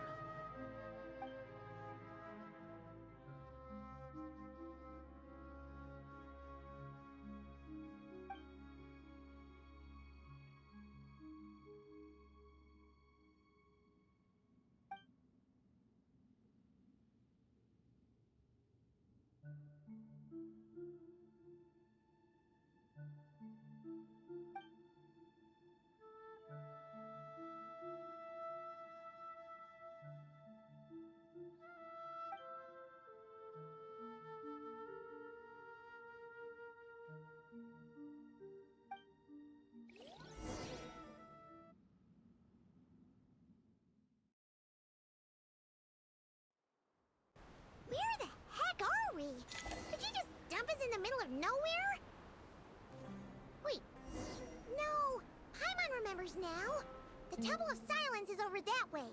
Come on, let's go find the others!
There's no need for everyone to stay here.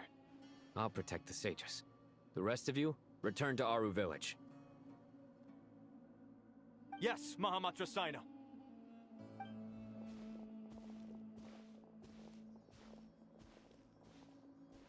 Sino! What's going on? You're back. How is the Dendro Archon?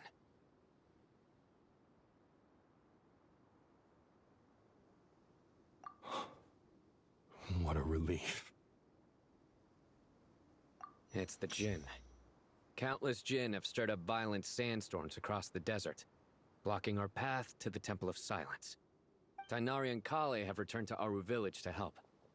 The Jinn are being highly aggressive, so both the village and the merchant caravans require protection. It's just one thing after another. Where did all of them come from, anyway? In all my trips to the desert, I've never seen anything like this before. As I see it, the only possible candidate is Gurabad. Gurabad?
Baladuri could explain in more detail if he were here.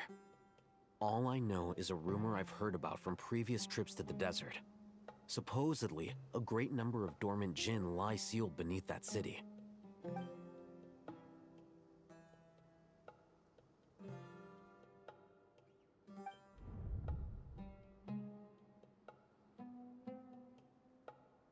Gurabad is, for me, a fated land.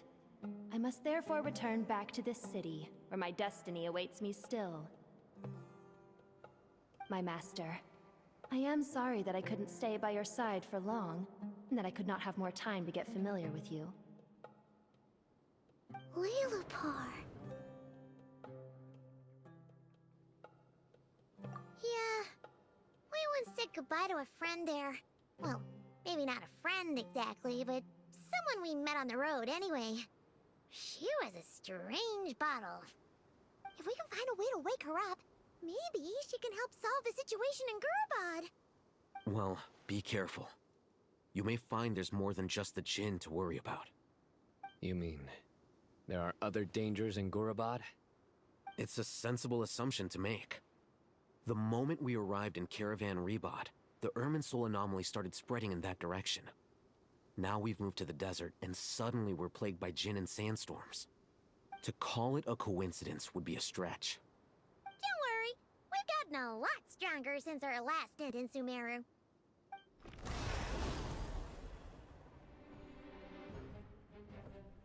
Ah! When did they show up? It appears the monsters native to the desert have been stirred by the Jinn's activity.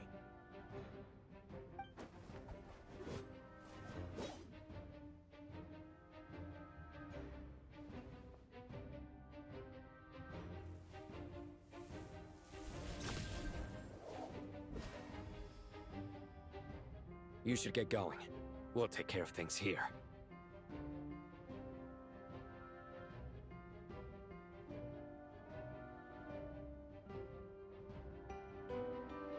You too.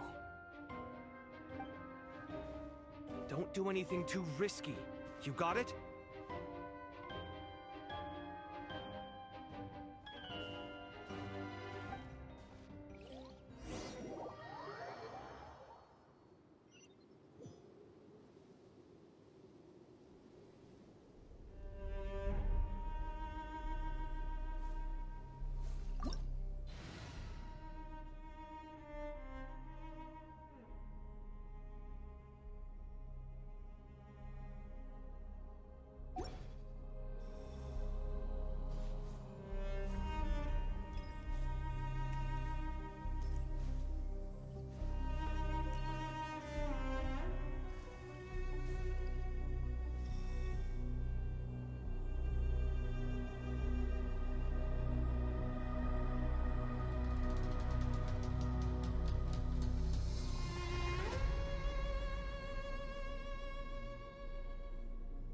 I don't sing for anyone in particular.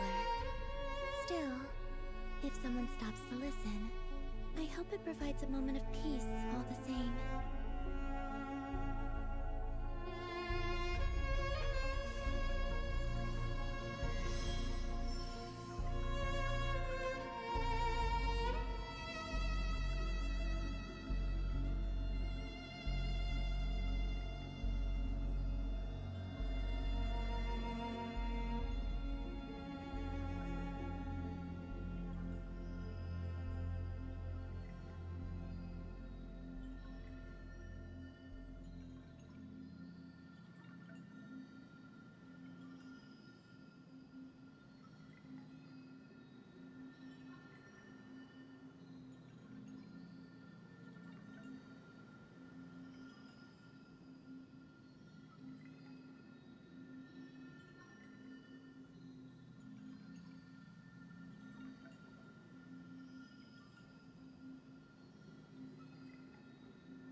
The Jinn are swarming out of Gurabad!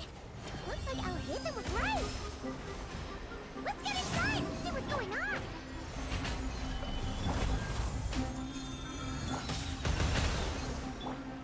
Close your eyes. Fear the dark! Be silent.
They just keep coming!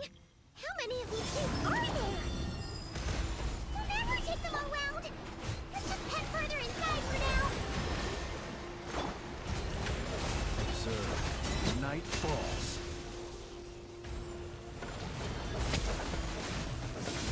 Close your eyes.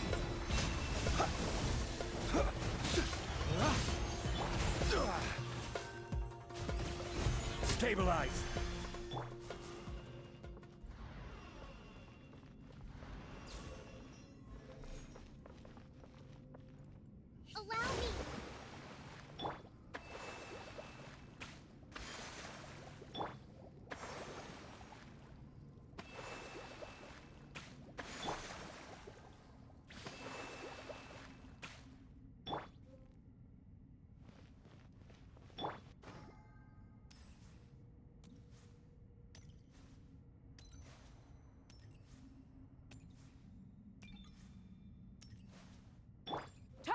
spotted!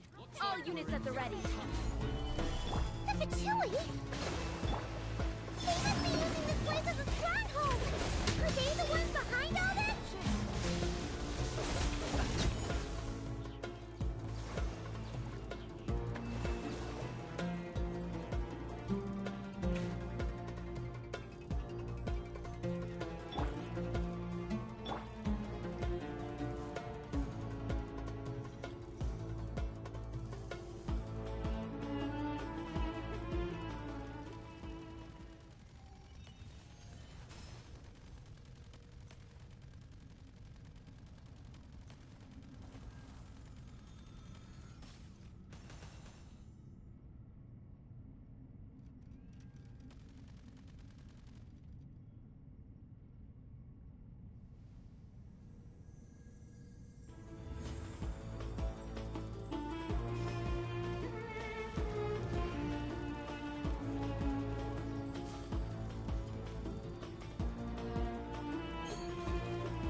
Fighting Jin with one hand and Fatui with the other? This is pure chaos!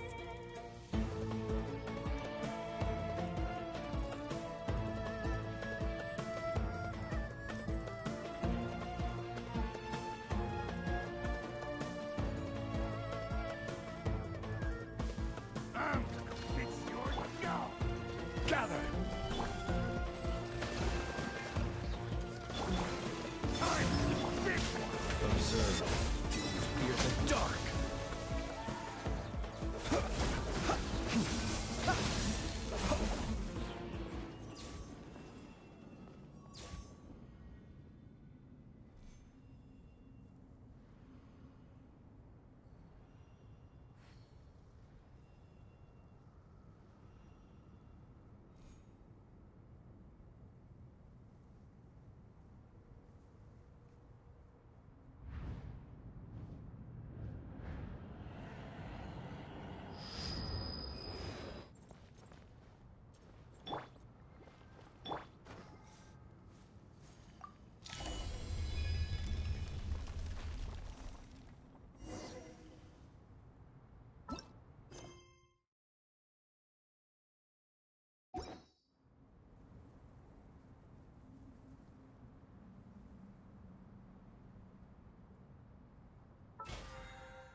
Would you like to go moon gazing? You can sit in my rocking chair and admire the view. Or we could go to the moon and gaze down at Tefat. Whatever you prefer.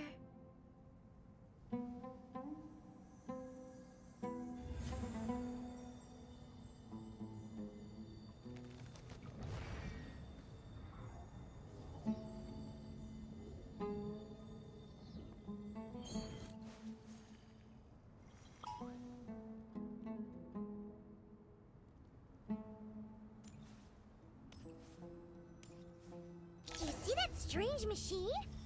Paimon has a sneaking suspicion that that's the thing wrecking Gurubad and setting all those dangerous Jinn free! The target has reached the core zone. Requesting backup. Repeat, requesting backup. Backup en route! Stop her at all costs!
Close your eyes.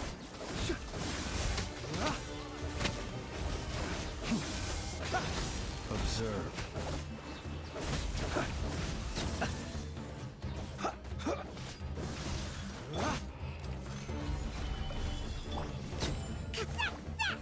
Nice one, Traveler.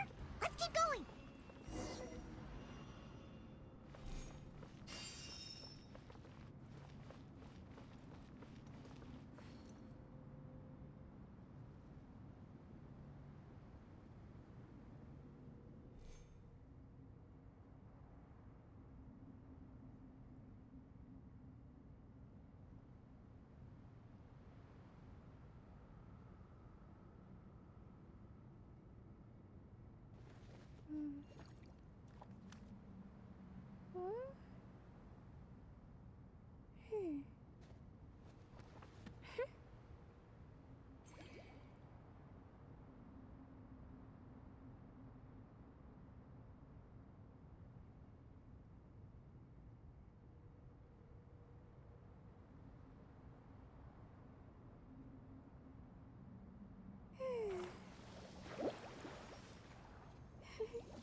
Allow me. The night comes.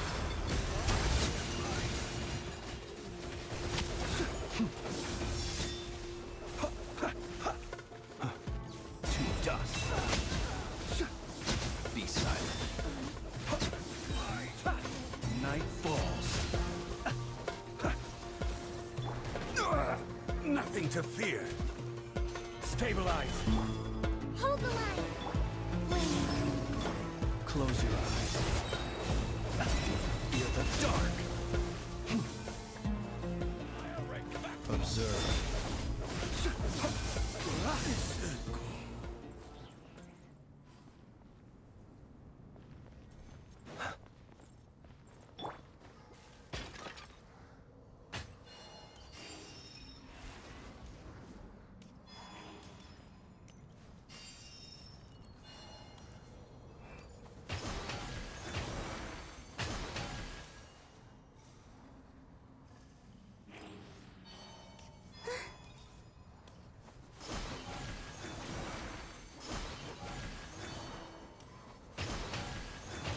This Hunger Gen's gone kaput. Now we can finally... It seems my subordinates failed to stop you in your tracks. Apologies, sir. There is no need to apologize. You did well to hold your ground against such a powerful adversary for as long as you did. I must commend your courage and perseverance. So, you're in charge here, huh? First the problems with Irminsul, now this mess in Gurabad? Are you the ones responsible for all this? I'm afraid I cannot answer that. I assume you aren't naive enough to expect answers from an enemy. Oh, this guy is so snooty! However you want to spin it, you're clearly involved in this somehow. So you can either start talking, or we'll have to make you talk. Let's get him! Traveler, what's wrong?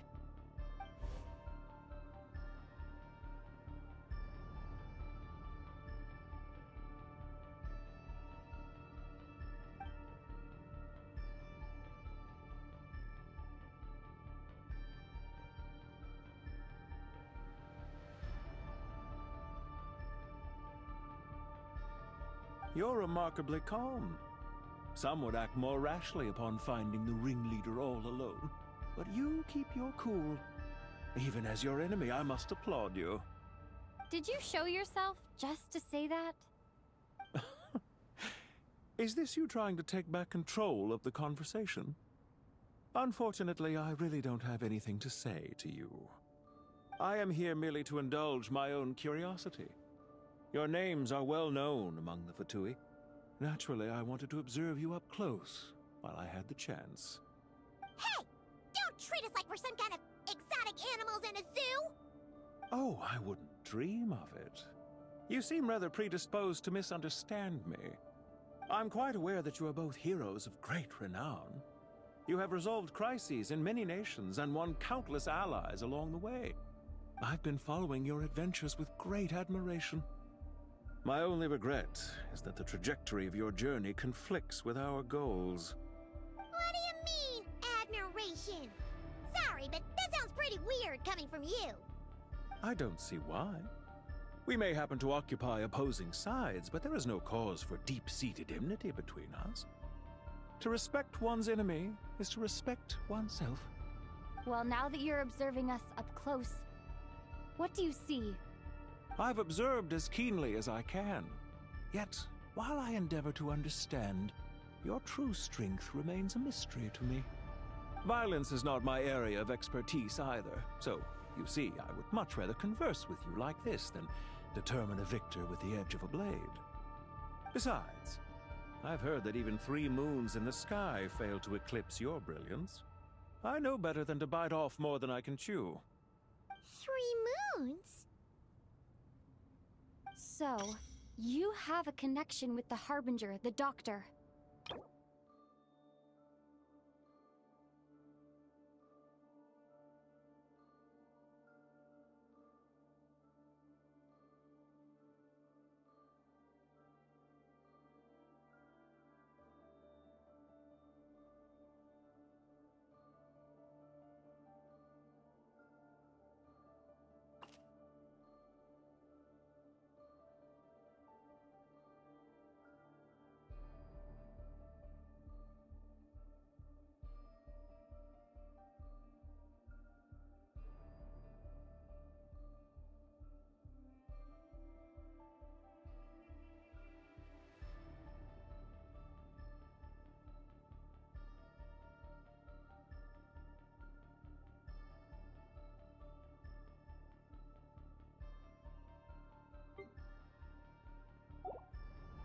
Well deduced.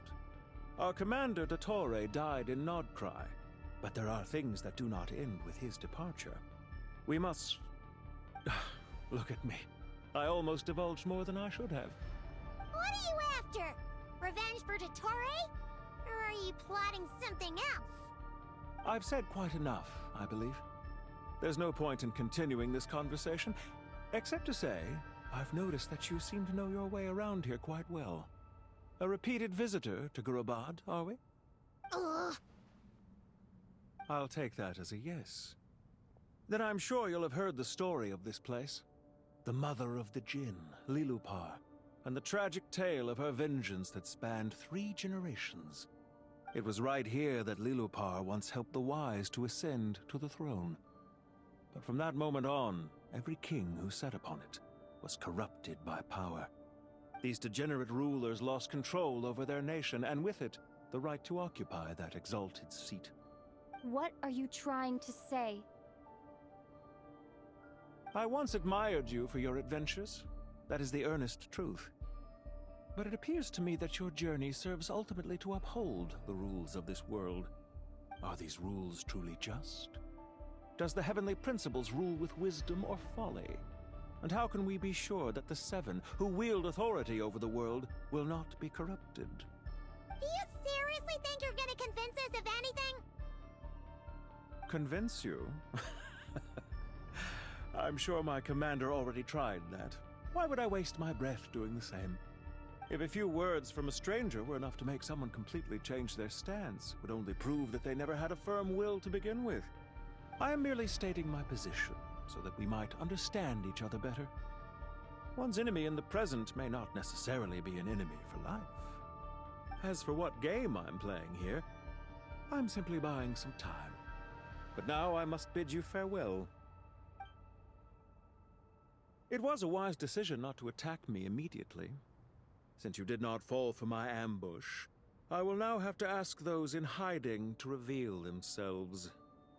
Leave this to us, sir. Very well. I trust you to do what is necessary. Stall her while I execute the next step of the plan. Sumeru City, Irminsul. Hey! Stop right there! Don't you dare leave without explaining yourself! All units, stop them! Protect the commander! Did you hear that? He mentioned Sumeru City and Irminsul! He definitely knows something! We can't let him get away! Get rid of these pesky soldiers, quick!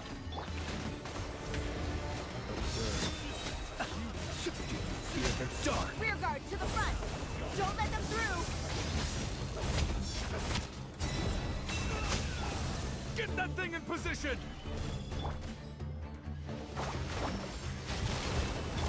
Surge! Hold on! Just a little longer!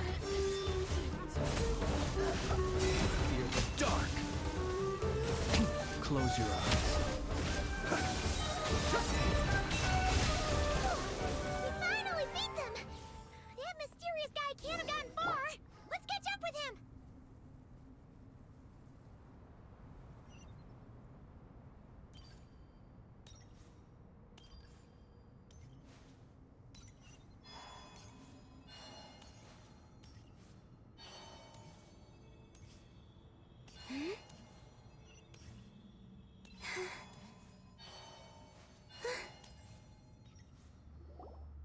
Found him! Over here! You're very persistent. Hey, you! Stop running and explain yourself! What are you trying to...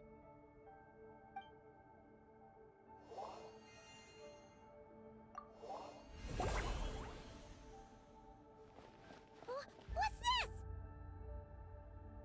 Relax. A small trap like this won't be enough to hold you. The sandstorms from Gurabad will die down soon enough, but this small window of time was all we needed to launch the next phase of our plan.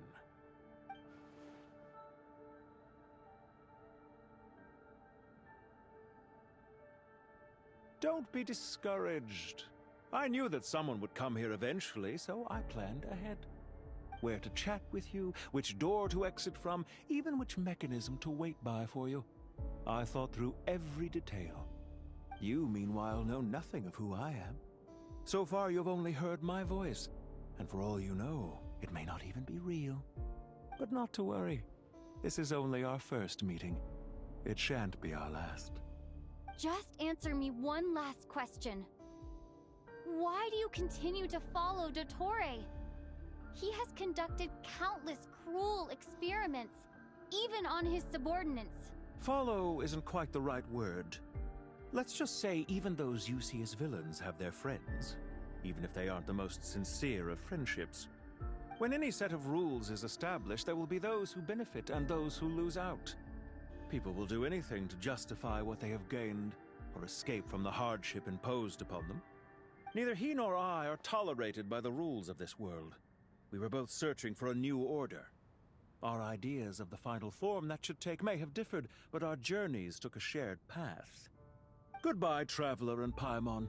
I wish you a timely escape, albeit not too soon. I will need a little more time to prepare, after all. Hey! Come back! Wait, this dark wall. We've seen these on our adventures before. It swallows people up! Oh, I'm sorry. She shouldn't have jumped the gun! Oh, okay. He may have fooled us this time, but we'll get him back!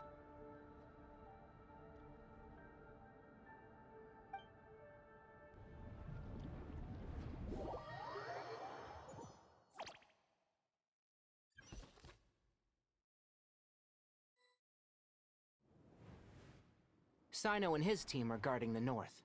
We'll take this side. There's so many Jin. We can't let them get into Aru village. Don't fret. I am well prepared for this situation. Huh. So you have a solution? Perhaps you're unaware that I have a trusty genie partner of my own, Plumpy. If I send her to negotiate with the others, this whole thing will be resolved before you can say Mora.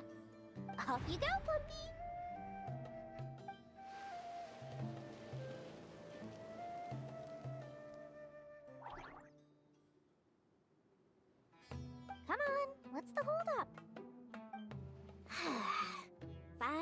20,000 mora.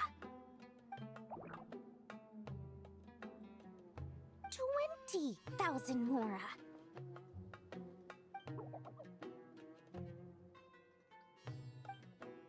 100,000 mora. Final offer.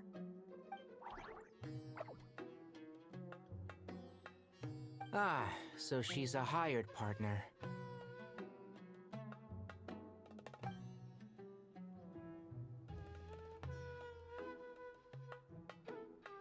Hired partners are reliable too. Plumpy here is a highly skilled negotiator. You'll see. Just a few words from her and...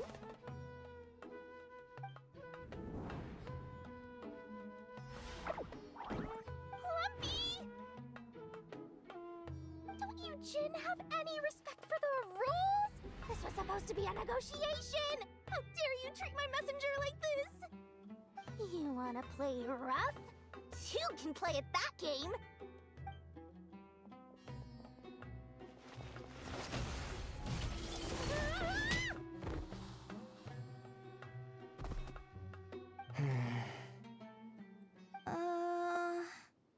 Looks like it's up to us now.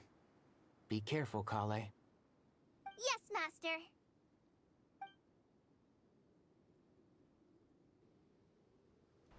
What happened? How did I pass out? Never mind. Lumpy, it's time for revenge. You know, this reminds me of when you first arrived in Avidia Forest. You were trying to help a child retrieve a lost toy when you stumbled upon Spino Crocodile territory by mistake. Yeah, I remember. Our first time fighting side by side. Fighting side by side? I seem to recall swooping in to rescue you with a team of forest rangers. Please stop.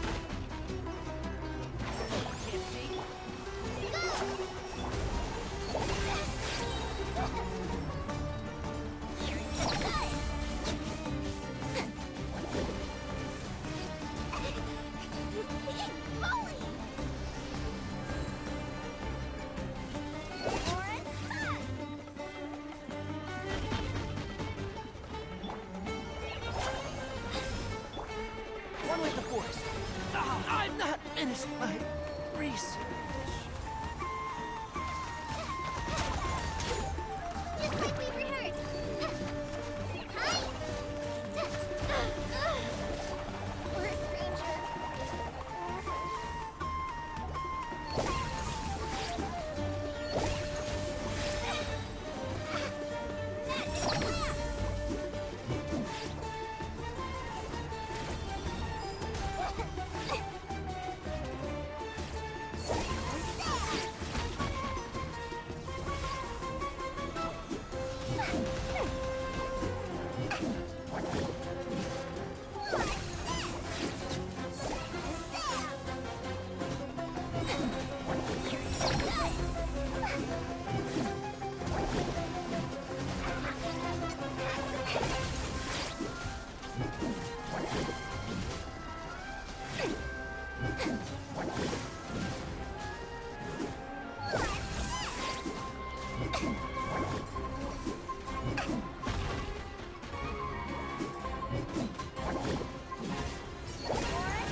There's too many of them!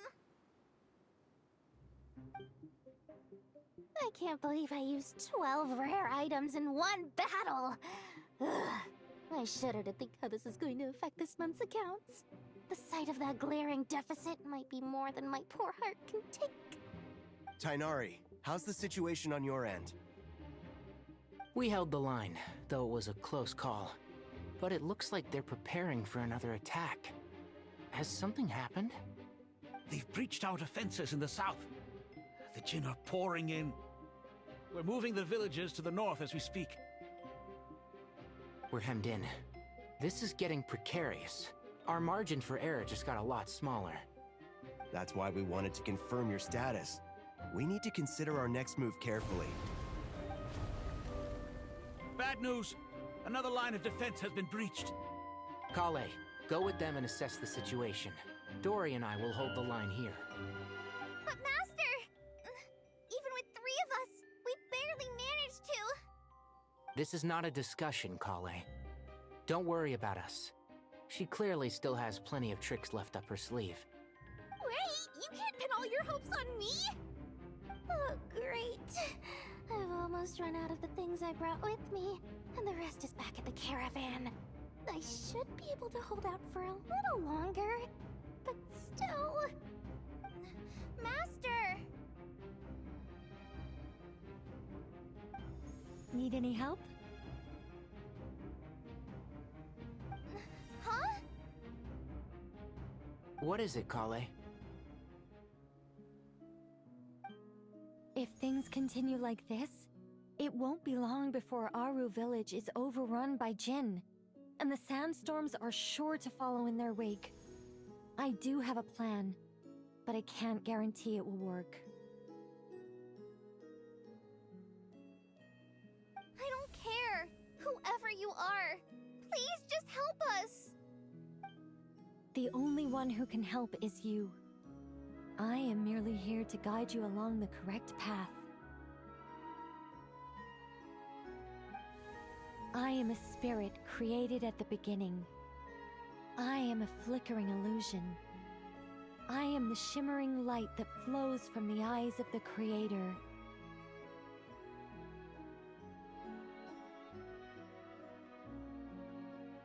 What do you mean?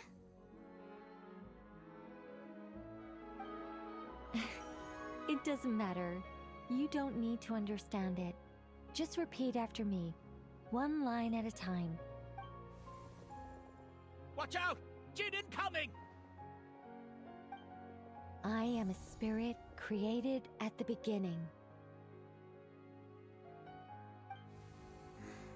Here goes nothing. I am a spirit created at the beginning.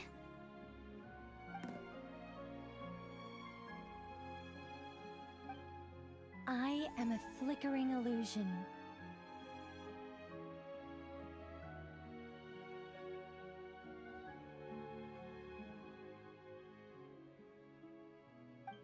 I am a flickering illusion.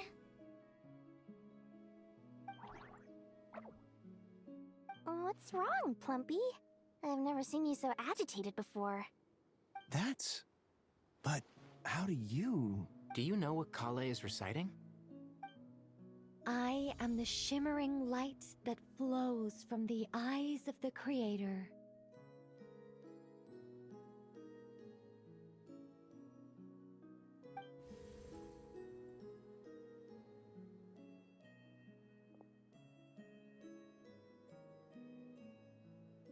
I am the shimmering light that flows from the eyes of the Creator.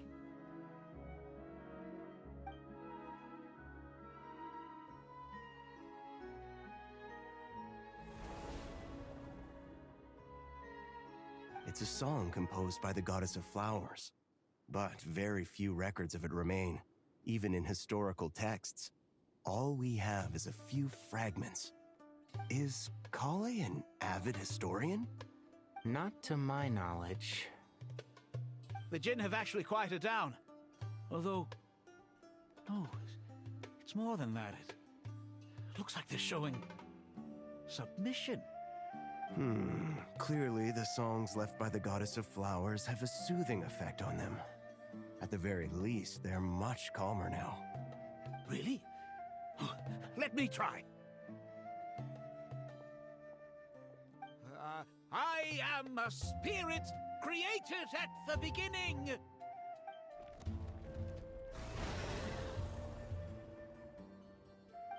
Don't stay away! I'll stop! I'll stop! It seems like the song only works when Kale recites it. But why? Kale.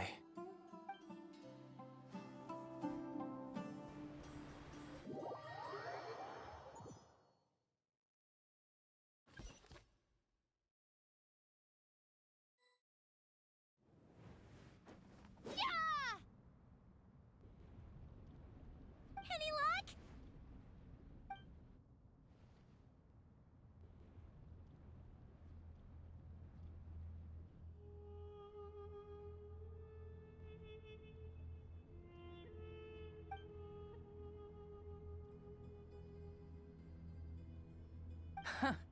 When I heard that loud rumbling in the distance, I thought the shifting sands had bust open the gates to some ancient treasure vault. Turns out it was just you guys. Huh? Wait, that sounds like... It's been a long while. Did you miss me?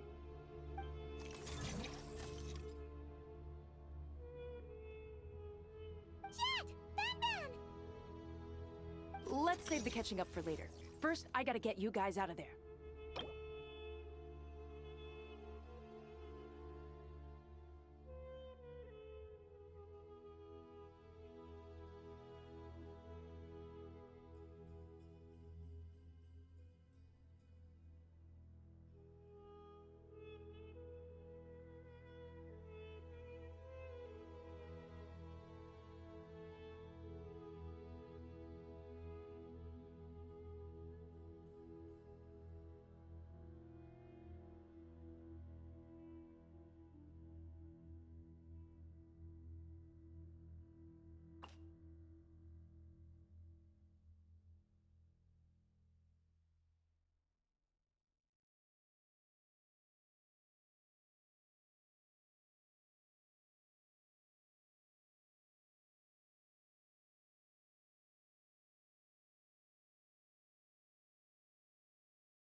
This should be the right mechanism.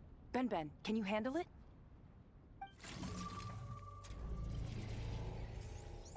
There we go.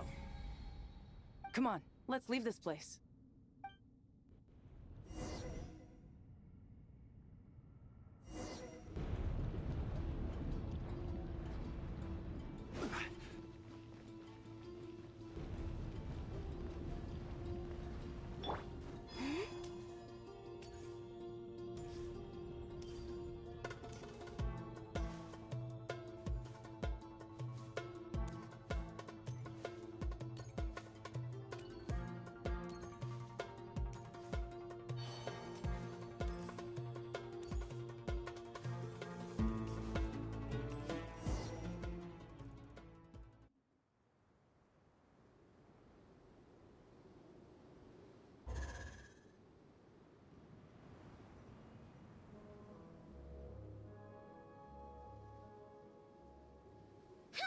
Those Fatui sure made themselves scarce. It's like they were never here. The Fatui? They came to the desert again? Yep. No idea what they're planning this time. They were being very coy about it. How have you been, Jet? Well, since we last met, I've started my own band of mercs. We've actually made quite a name for ourselves. Oh, yeah. On a slightly different note, I have some good news. I finally took care of Masaira. Not much to write home about. It was just another day. Found his hideout. Dragged him out of his cozy little bed. He tried to talk me into seeing his point of view, as usual. But I'm way past that by now. There was nothing he could say to save his life.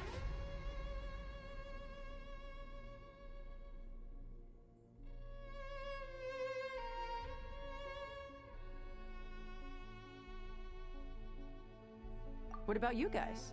Bet you'd forgotten all about me and Ben, huh? Of course not! We're super duper best friends!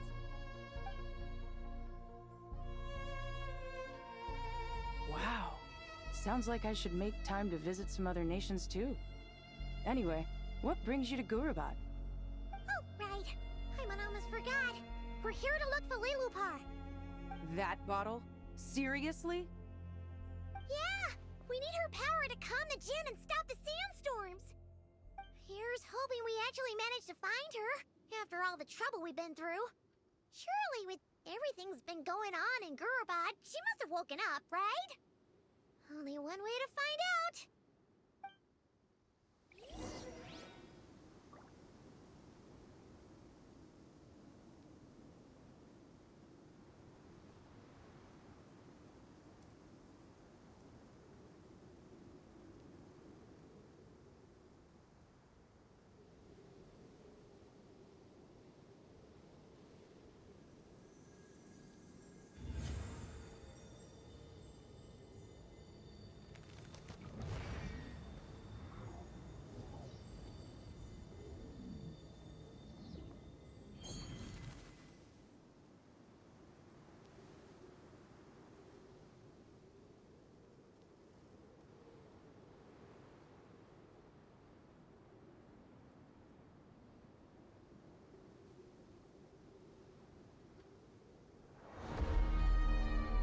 I don't sing for anyone in particular.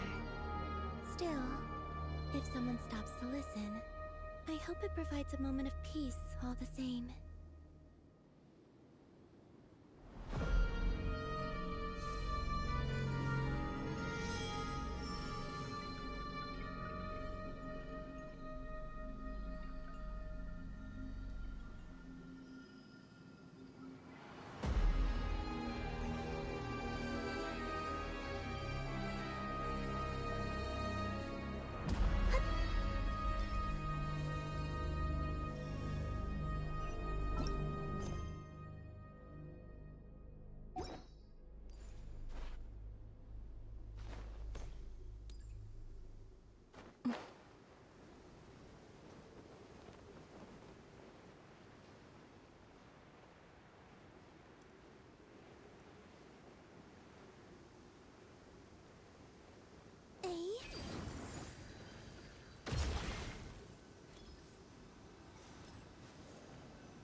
I used to take long walks in Silver Moon Hall every day, so don't worry about me. I can keep up. Let's see. She should be around here somewhere. Aha! Found her!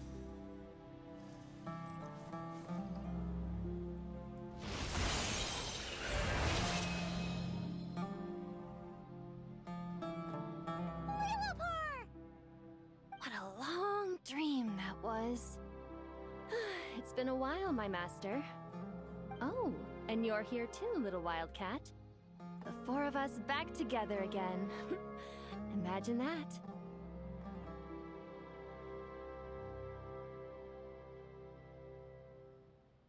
In truth, it was at first. I was none too pleased when those miscreants barged in. But it did give me the chance to reunite with you, dear master, so I shall overlook their folly. After we last parted ways, I merged with the land beneath Gurabad to suppress the dark calamity stirring in the depths. It rekindled the flame of vengeance within the Jinn, depriving Gurabad of any hope of peace. I fought against it for a long, long time, until one day, I sensed a change in a foreign land to the west. Suddenly, the pitch-black abyss fell silent.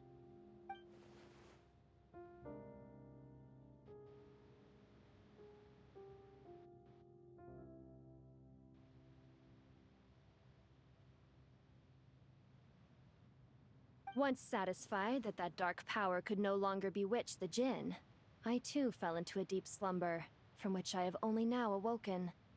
Why have you returned to Gurabad, my master? And why is my sand-swept homeland in disarray once more? Well, basically, Sumeru's in danger and a lot of our friends are affected. Some bad guys messed around with Irminsul and now they've released the Jinn in here.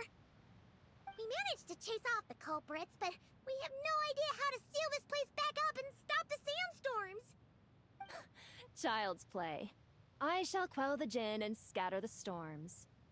Thank you, Lilupar.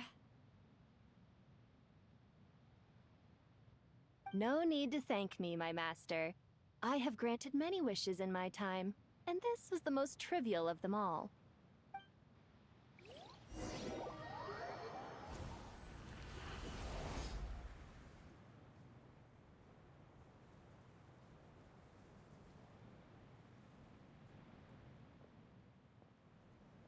The sandstorm's gone. The sun shines bright again. When I said that we'd meet again under a lovelier sun, this was exactly how I imagined it. Yay! Although, honestly, Paimon would love to hang out with you more, even if the weather sucked.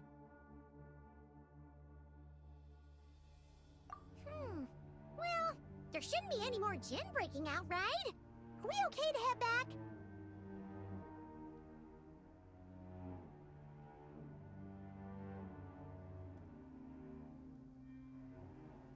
Sounds good. You can introduce us to your other friends. Another adventure begins. Lovely.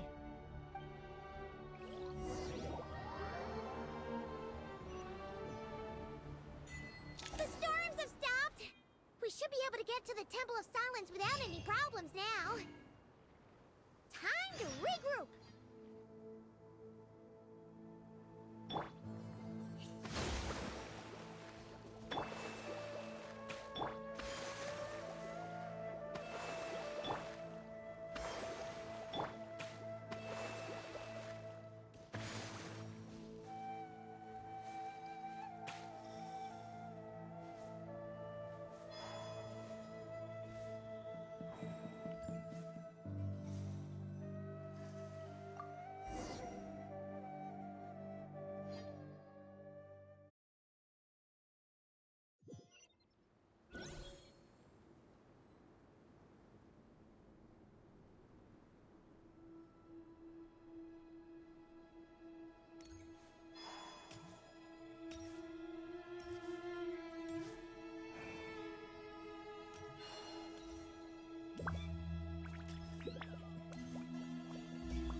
So, this is the Temple of Silence.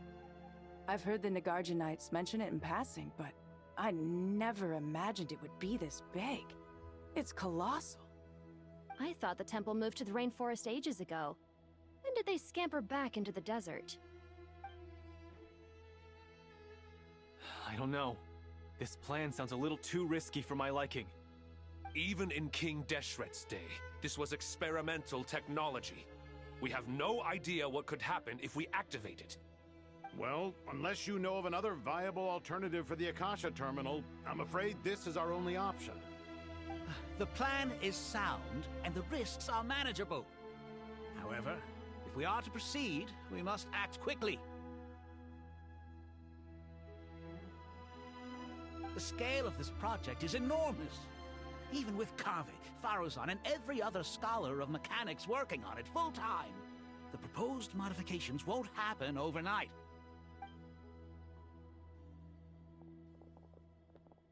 You're back. Everything all right?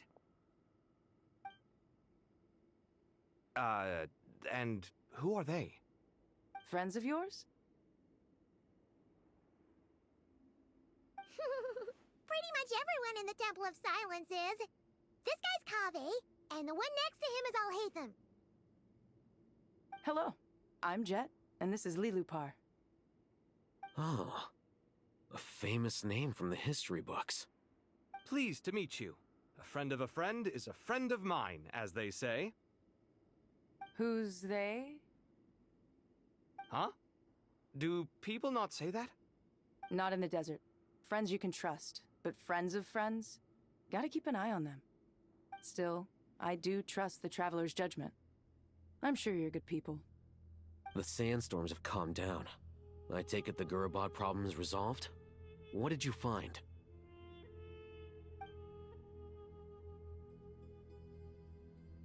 And after getting all smarmy with us, he trapped us there. Luckily, Jet used the mechanism outside to free us, and then we got Lilupar to put a stop to the chaos. Wow. Thanks for being there to help them.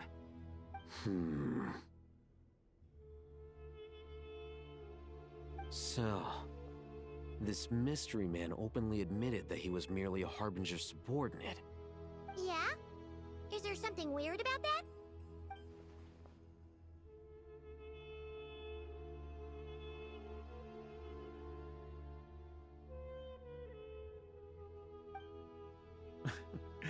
I assume you aren't naive enough to expect answers from an enemy.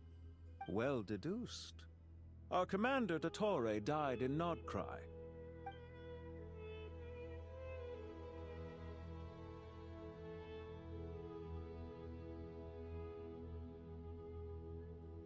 Are you wondering about his true identity? Or do you think there's a big conspiracy behind all this? I wouldn't go as far as to call it a conspiracy. Just the simple fact that having someone to shift the blame on tends to prove useful should trouble come knocking later. The most important thing for now is to solve the immediate problem. Perhaps that man knew you wouldn't have the resources to investigate his background and so didn't put much effort into disguising himself. This is all getting a little cryptic for me. I'll let you guys talk while I take a walk with Lilupar. Jet? Aren't you with the Blazing Beasts?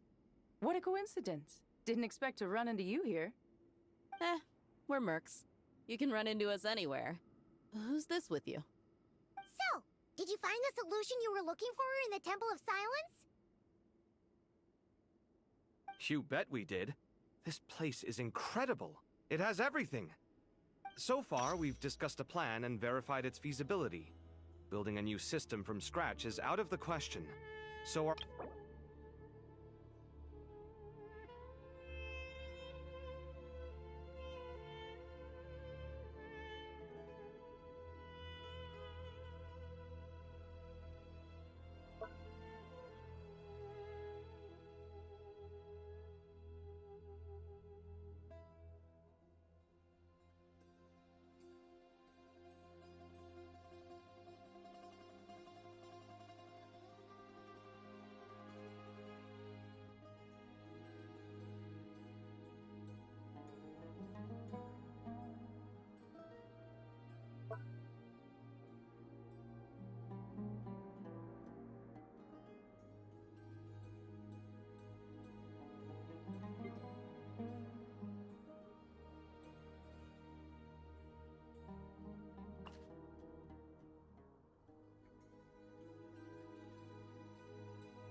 According to certain sources in the Temple of Silence, there is a core device in King Deshret's mausoleum known as Aru. Little is known about this device in academic circles, which suggests it was hidden quite effectively. If these sources prove correct, the energy contained within Aru may be sufficient to power our Akasha renovation plan. However, this raises difficult questions regarding technological integration. The sages are still debating it. Yeah, but I'm sure they'll reach a compromise once they've argued it out. The people of the rainforest are always cautious when it comes to desert technology. But times of crisis like this leave us with little choice. Wait, Paimon has a question. Is this the same Aru we've heard of before? It's sealed off, right? Some sort of prison where the Goat King, Ibis King, and Crocodile King are locked up. Well remembered. Yes, that's exactly right. According to our records, Aru was the most brilliant creation King Deshret ever conceived of. Built by divine and mortal artisans working together. It was a miraculous accomplishment, and it lies hidden deep within the king's mausoleum to this day. That being said, what Aru actually does and why it was built, those are deep secrets we are not privy to. Until recently, I wouldn't have been optimistic that the place even exists. The only reason I'm inclined to believe it now is because we heard it from the Ibis King Thoth himself at his temple. The tale of how the 3 retainers of Al-Akhmar were imprisoned in Aru. Paimon totally gets that. When Paimon first heard about it, she thought it sounded pretty unbelievable too. Do you guys still remember that? The Ibis King told us they were trapped in Aru, and that they had to answer 3 questions to get out. I think I remember. What causes our rise and fall? What obliterates love and hate? And what determines truth and falsehood? Those were the 3 questions, right? Yeah. If only Nefer were here. She's dealt with the Ibis King before, so she might know more. Oh, Nefer is a friend we met in Notcry. Notcry? Funny. She showed up here earlier. Huh? Yeah. Had another lady with her too. Both said they knew you. They contacted the sages, claiming they might be able to offer some assistance. Really? They came here to help out? Yes, really. It was just before you got back. One of them said she's made Nodcry her home. If she's the person you were talking about, then... Looks like betting on Aru was the right choice. See? They're right over there. Nicole!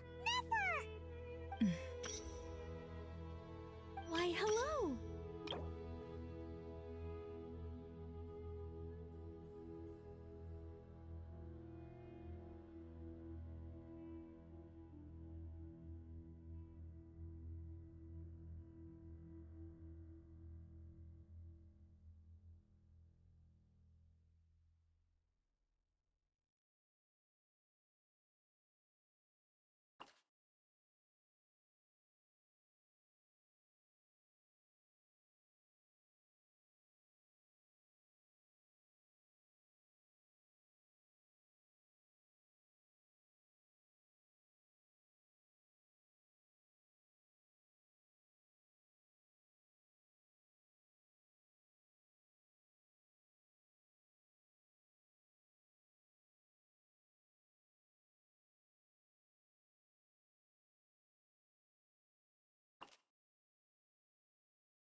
It's a good thing we left early.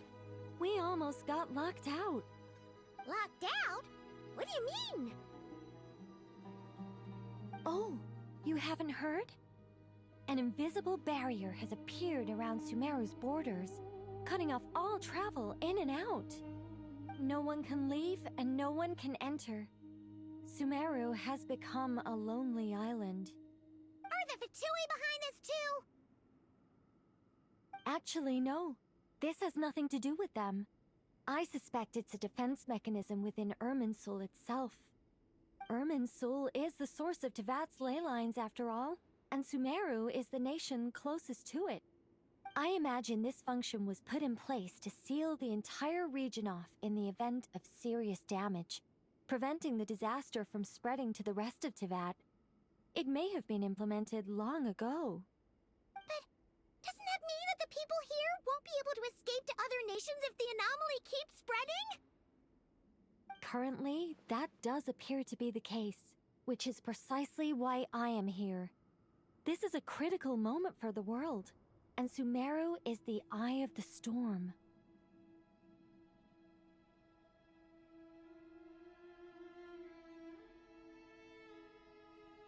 Paimon's surprised you managed to convince her to come back to Sumeru. Indeed. Even for someone of my wisdom and eloquence, this tested my skills to the limit. And why should it concern me that Sumeru's in trouble? Surely you don't think I still have feelings for that place? Judging by your tone, I suppose you don't. Sounds like you don't know much about my past. And here I thought you knew everything. All I know is that the Ibis King is the source of your power. He was quite a prominent moon envoy once upon a time, so I do know a thing or two about him. As for your past, I have ways to learn the full story if I wish to. But everyone has secrets they'd rather keep to themselves, wouldn't you say? I'm glad you see it that way, Miss Nicole. I've chosen to call Nodcry home, which is why I did my part in its hour of need. That doesn't mean world savings become a habit with me. I have no particular desire to play hero in Sumeru, thank you. I understand. Human emotions do not appear and disappear without cause. There is always a reason to be found behind both salvation and destruction. Still, if time has taught me anything, it's that human emotions are often complex and in conflict. That's why people change their minds about things all the time. But that's where we angels come in. Our duty, ultimately, is to guide people towards their deepest, truest desires and help bring them to fruition. So I wish to hear about your past, because I do not believe you are motivated by hatred alone. And if we still arrive at different conclusions in the end, that's okay.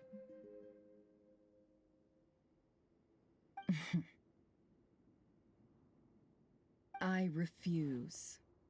Wait, what? But I set the atmosphere and everything. Isn't this supposed to be the moment when we finally open up to one another? Is it? Maybe I'm not so good at reading the atmosphere.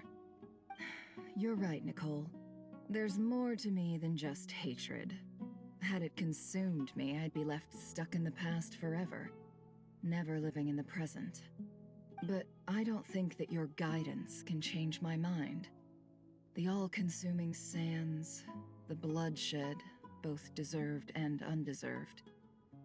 Those old emotions cling to me like a shadow. Do you wish to shake them off? No.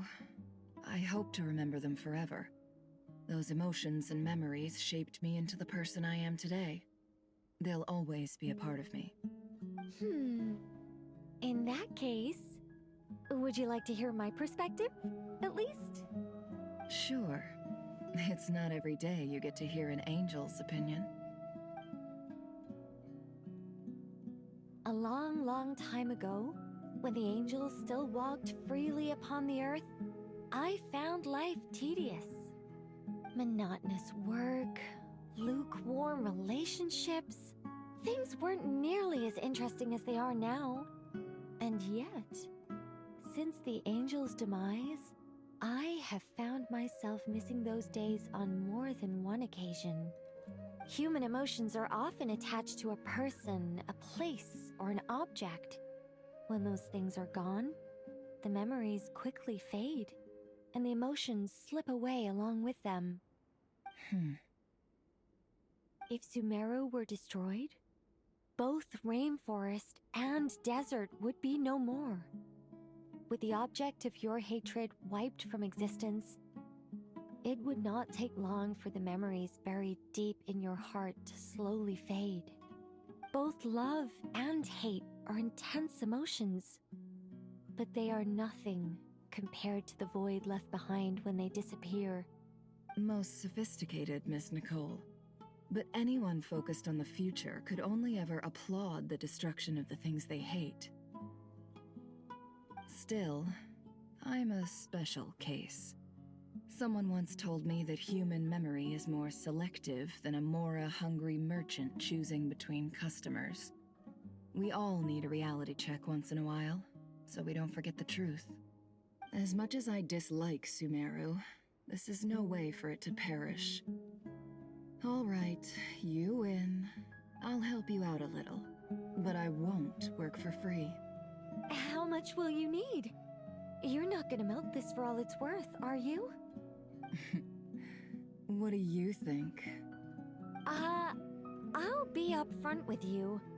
I don't have much more on me. If that's what you need, I could borrow some from Alice. Or perhaps I could pay in sculptures. The ones I carve are actually worth quite a lot. Just cover my travel expenses. Huh? Is that all? That's all. Given all the people I owe favors to, I can just about justify a trip to Sumeru. Yehoda! Here, boss! What do you need?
I'm going back to Sumeru for a while.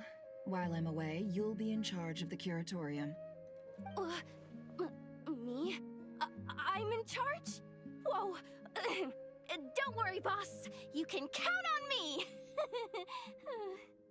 And that was how the ingenious Angel Nicole brought you the perfect person for the job in your hour of need. Hip hip hooray! That was far more detailed than necessary. Not lacking in embellishment either. I never thought I'd return. Especially not the desert. But life doesn't always go as planned, I suppose. What's Candace up to? I don't think I've seen her yet. She's still taking care of things in our village. Should be joining us before too long.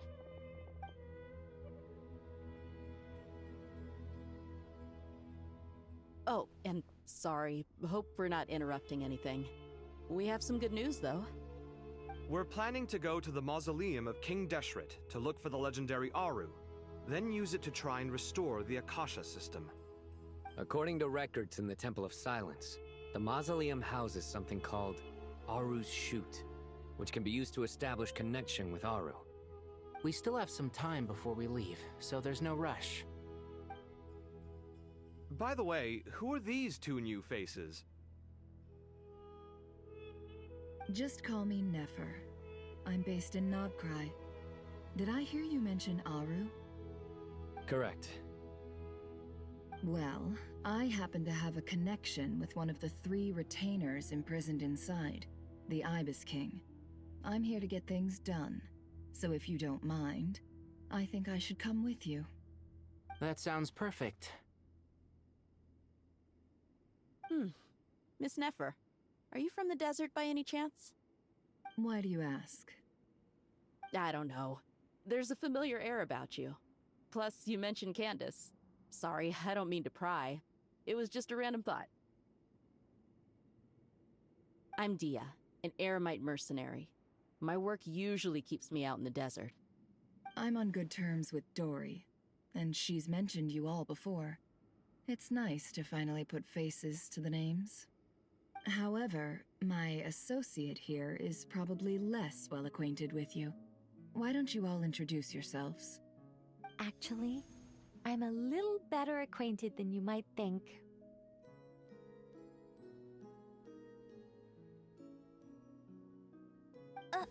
Huh? Huh. Are my eyes playing tricks on me? It looked like you spoke without moving your mouth. Ventriloquism. I have heard tell of it before. What is it, Kale? It's you!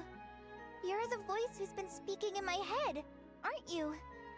You encouraged me to report my dreams to the Dendro Archon, and got me to recite that magic prayer. Mm-hmm. I have many titles, but let's go with the most pertinent one. I am Nicole Rain, an angel who has lived since ancient times. An angel? Sounds like a big deal, but, what exactly is an angel? Oh, Well, we're a rather long-living race of beings. Not gods, technically, but we can still tell you a lot of stories from ancient history. Yep, and she's also an amazing sculptor. You could say she's a real creative type. Well, ma'am, if both the Traveler and Paimon give you rave reviews, you must be pretty impressive. Oh, please don't call me ma'am. I find it so awkward when people get too formal with me. Just relax and be yourselves. No need to be nervous. Miss Nicole, if it's okay, could I ask you a few questions? Yes, you may. I can see your heart is filled with confusion, and you are desperate for answers. I also know which questions you want to ask me. Why did you dream of Sumeru City in disarray? Why did those verses soothe the Jinn only when recited by you? I can guide you to the truth, but it involves a personal secret of yours.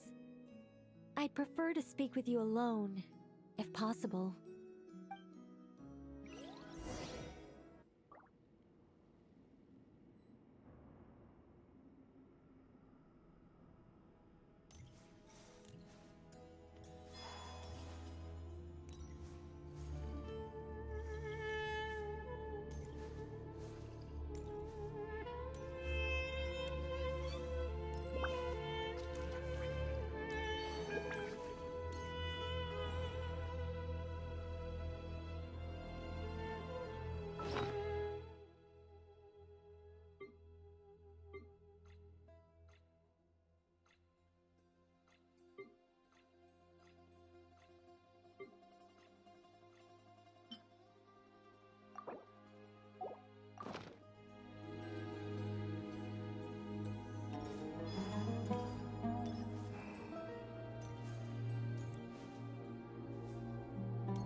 Oh, so many books.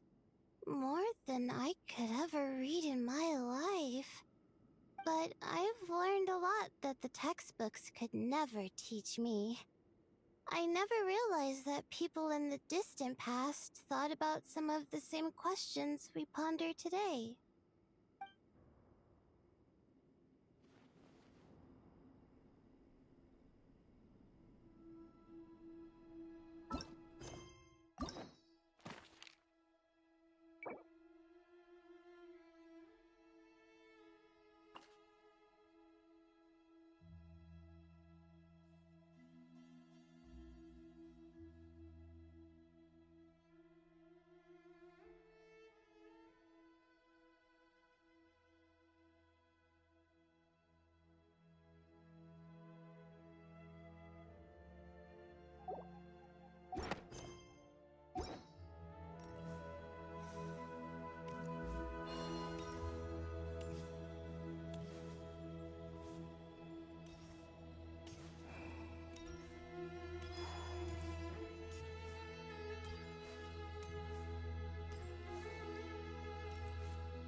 we were going to speak alone. This is a lot more people than I was expecting. What's wrong with it? Even the doctors at Dar al-Shifa allow patients to be accompanied by family members. Well, if Kale doesn't mind her secret being revealed, I have no problem with it. Thanks for being so considerate, Miss Nicole. I don't know what secret you mean, but whatever it is, there's no need for me to hide it from my closest friends. Closest friends? It's so nice to hear that. All right. In that case, I'll get right to it. Kale, are you aware that there are god remains inside your body? I am. When I was young, I got sick with Elazar. Nothing could cure it. The Fatui convinced my mom and dad that they could help, and I was sent to an unfamiliar place. There were a lot of other kids just like me there. This creepy guy injected us with some strange medicine, which I heard contained god remains. I can still remember the pain like it was yesterday. But thanks to the friends who've stuck by me all this time, I've gradually been able to overcome those memories. Anyway, so you're saying that what happened to me has something to do with the god remains they injected me with? Yes. Those were the remains of Nabu Malikata, the goddess of flowers. What? Huh. Fascinating. You don't seem surprised like the rest of us. Why? The possibility crossed my mind when Kale recited the Goddess of Flowers song and calmed the Jinn. You made Paimon jump! What are you doing here, Lilupar? I was merely passing through when I heard the name of the Goddess of Flowers. Be assured that I share your surprise. You, with the hat. Are you certain? I sense no trace of the Lord of Flowers within her. Well, it is a very small fragment. Unless special methods are used to manifest its power, even her closest acquaintances would find it near impossible to detect. After the goddess passed away, her remains were scattered across the desert. King Deshret gathered all the pieces he could find and buried them in the Eternal Oasis. But some fragments remained unaccounted for. Eventually, the Fatui must have found a way to track some of them down. Presumably for use in some experiment. It's not an uncommon occurrence. You're more shaken than I thought. In one sense, you've been extraordinarily lucky. So many people who yearn for this kind of power never attain it, yet you have coexisted with her all this time without even realizing it. I don't know what to say. I'm glad that I could help everyone with this power, really. But knowing that a fragment of the Goddess of Flowers is inside my body is... it's a strange feeling. Well, people value their autonomy very highly. Even a well-intentioned intruder can shake one's sense of self. I understand how you feel, Kale. But once you get used to it, you'll find it's nothing to be concerned about. Huh. I guess you, of all people, have a good reason to speak on this. 2 good reasons, in fact. Incidentally, 3 is the maximum number of Hermanubis' Ba fragments that I could bear.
Let me guess. Because two's company, but three's a crowd? Thanks for helping to explain the joke, Tainari. Not my intention. Goddess preserve me. I should take my leave. This boy in his wolf's head hat speaks much too differently from the Hermanubis I remember.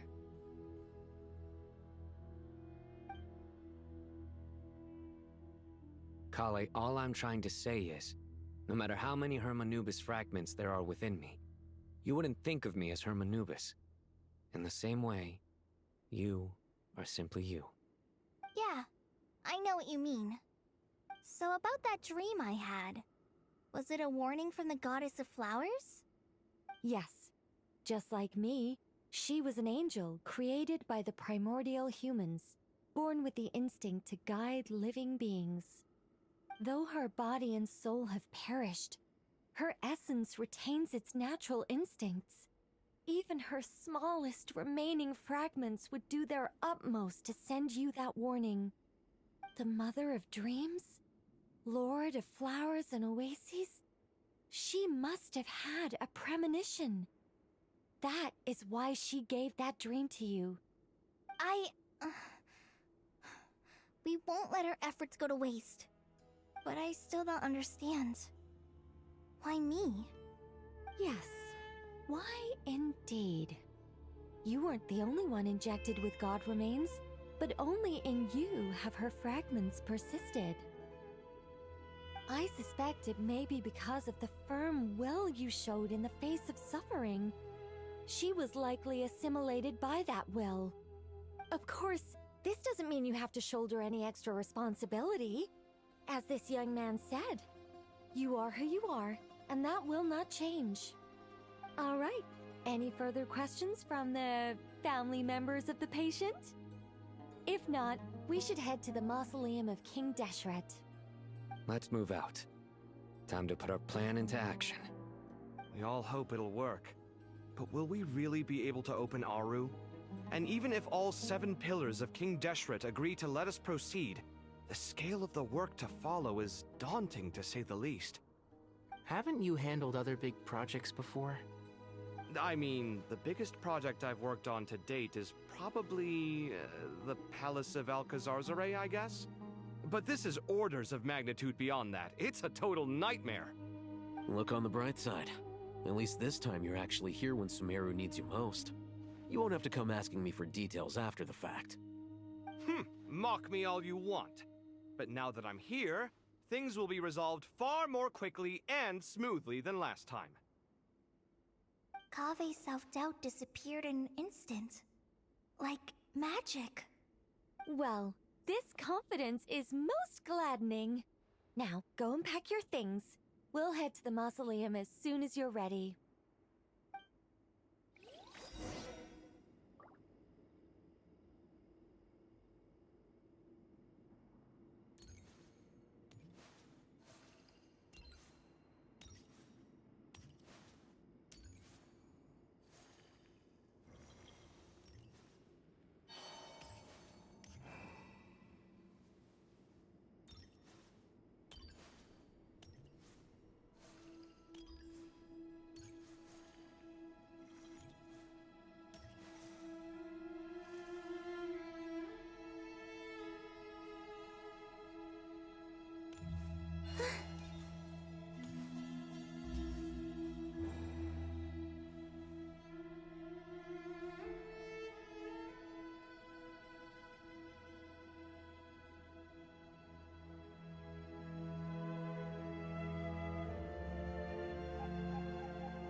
Miss Nicole, I heard you're a very talented sculptor. Is that true? Oh, I don't know. I wouldn't want to blow my own trumpet. Honestly, even though Kasharawar is best known for its focus on mechanics, plenty of Kasharawar scholars are quite serious about sculpting as a hobby. So if they rate your work, that's enough for us. We just have to take a look. Who's we? Myself and a few other scholars. Kashif, Daneshvar, come take a look. Oh, well, if you insist, I suppose there's no harm in showing you.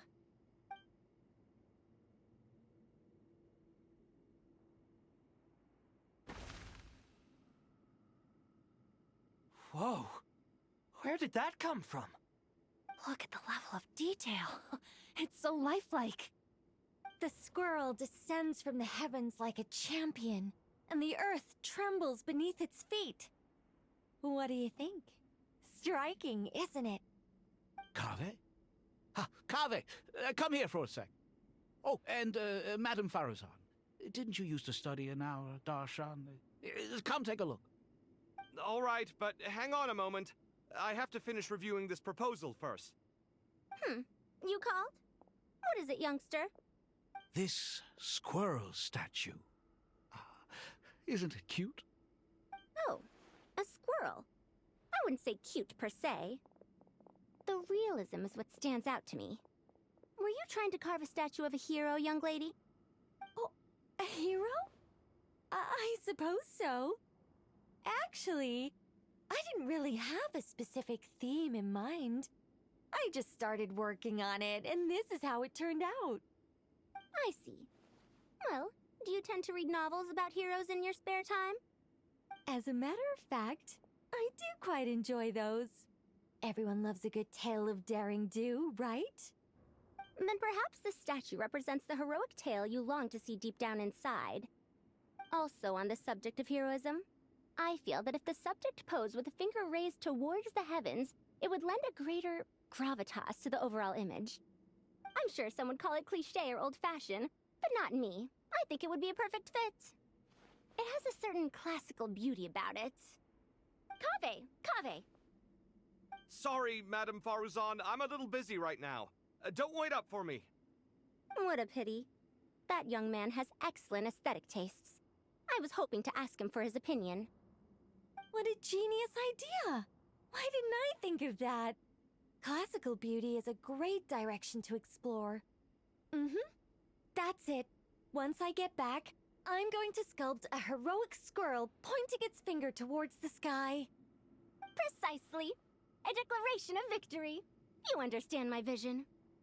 Then place the two statues face to face. Yes! That's exactly what I was thinking. It'll be a masterpiece, Miss... I'm sorry, I didn't catch your name. Just call me Nicole. Madame Faruzan? Was it? What? Oh, no. That wouldn't be right. Why ever not? Madam is a state of mind cultivated from within. Anyone may call me Madam if they so desire. My dear Miss Nicole, once we make it through these trying times, should we have the pleasure of meeting again, I shall look forward to seeing your new work. In this day of age, it's rare to find people with an appreciation for classical aesthetics. Meeting you was truly a pleasant surprise. Honestly, I feel the same way. It's been a long time since I met anyone interested in this style of statue. Clearly, they don't call you Madam for nothing. Also, I have to say, you're a very good judge of character. Because when I think about it, I really am someone who likes stories about heroes. That must be why I've quietly kept watch over generation after generation of them. Sorry, keeping watch over heroes? What exactly do you do for a living? Oh, never mind that. Let's not tell Madame Faruzan about Miss Nicole's true identity for now. Good idea. Let's limit the conversation to aesthetics.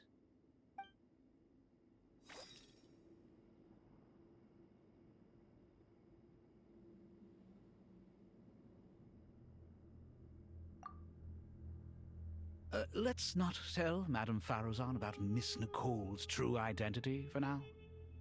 Good idea. Let's limit the conversation to aesthetics.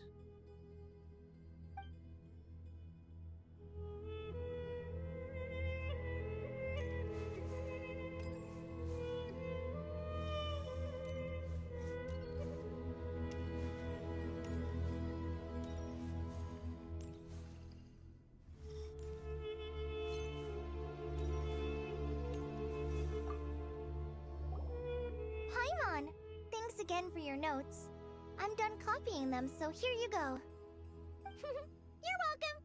Just let Paimon know if you ever need help again.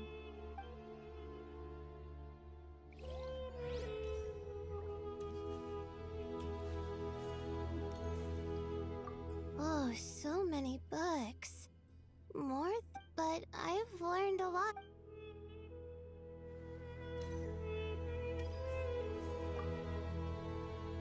What's wrong? You look a little depressed. Kale got a fragment of the Goddess of Flowers, and all I got was one of the 7 pillars who served under King Deshret. I lost out, didn't I? That's what you're upset about? You're such a child.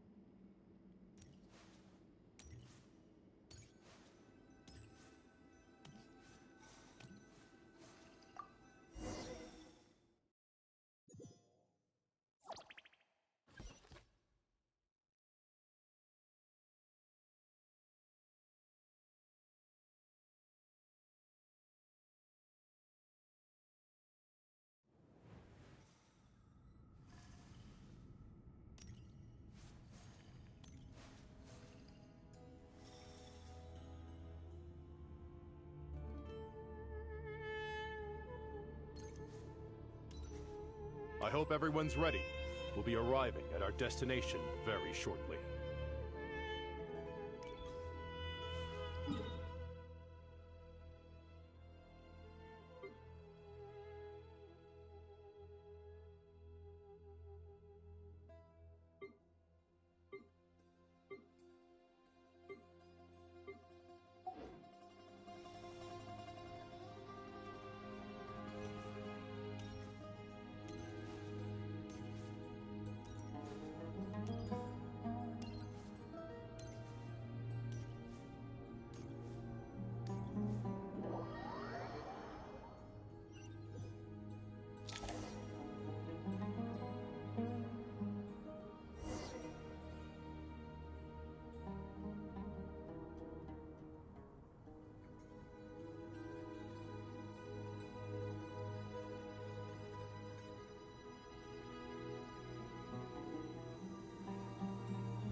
Would you like to go moon gazing? You can sit in my rocking chair and admire the view. Or we could go to the moon and gaze down at Tefat. Whatever you prefer.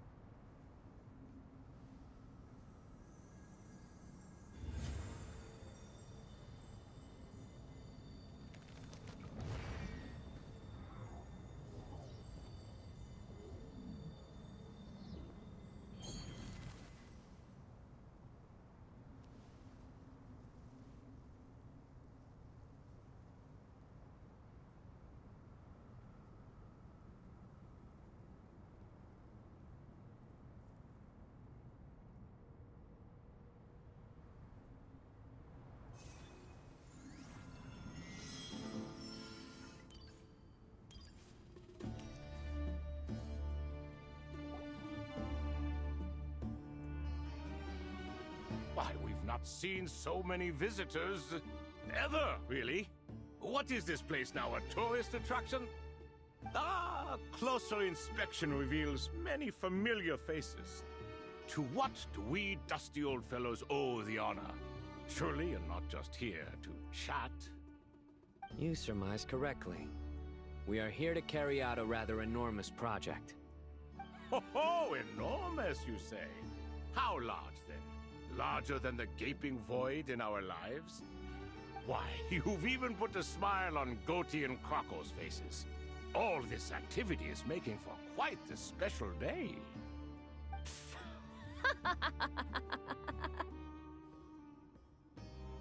I know that laugh.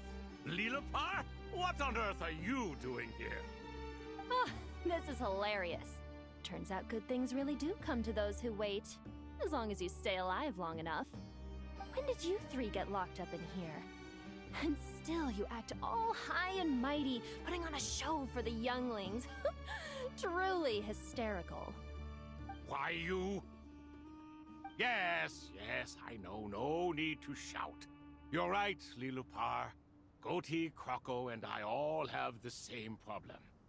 But didn't King Deshret seal you away? How did you break free, and how did you get in here? Who knows? Perhaps you can ask my master one day, should you ever get the chance. Behold, the executioners of old. Some have turned into fragments residing in human bodies, and others are imprisoned eternally, leaving not a single shard behind. It's almost tragic, watching lowly prisoners like you act all self-important. Curiosity gnaws at you, doesn't it? Your interest in the outside world threatens to burst you at the seams. I'm starting to take a liking to this magic bottle lady. Time is of the essence. Let's get down to business. We come to you, O three ancient lords, to request your assistance on behalf of the Academia. If we can help you regain your freedom, then please consider lending us your aid. As for precisely what we need your help with, it's a long story. So, to demonstrate our sincerity, we are prepared to first resolve the problems that plague the three of you. All right, stop arguing, Crocco. And Goatee, don't you start. What's the harm in letting her speak? It's not worth getting so angry about. Forget about her. The three questions are the crucial thing here. But do you really have a way to answer them? You once answered the final question, Nefer, but the seal did not open. Unless, with the passage of time, you have found a new answer? You could say so. When you first asked me what determines truth and falsehood, my answer was a liar's soul. Liars are the best at seeing through the falsehoods of the world. But if you want them to tell you the truth, you have to reach their soul. I think that makes sense. I found it quite compelling myself, and I told Nefer so. Unfortunately, it brought us no closer to liberation. Well, that's simply because it was my answer, not the one King Deshret was looking for. Can you guess which answer Al-Ahmar wanted then? Time. And that's not only the answer to the final question, it's the answer to all three of them. All things wax and wane with the passage of time. Love and hate eventually fade into nothing. Current affairs are always fraught with conflict and controversy. Only time can distinguish between right and wrong. You once described King Deshret as a proud man. I'd say that the prouder someone is, the more inclined they are to believe that only time is qualified to be their judge. Time. Well. Indeed. Perhaps in building Aru, our king was in fact attempting to reverse time, to bring love and hate, right and wrong, the rise and fall of all things back to their point of origin.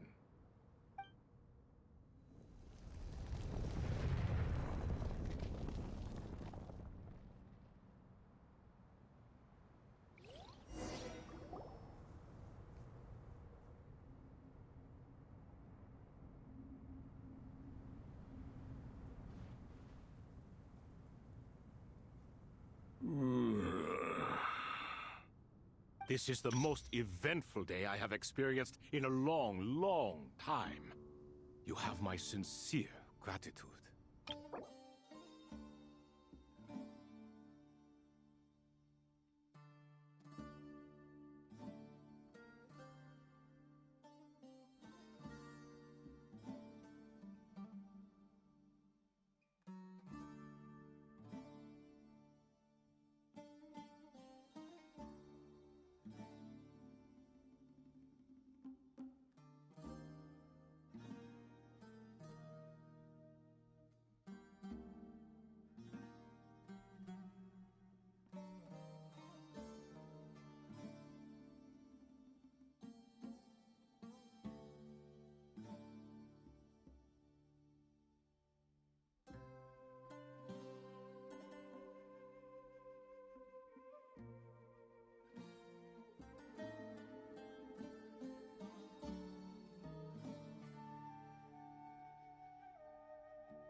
Are those 3 of the 7 pillars?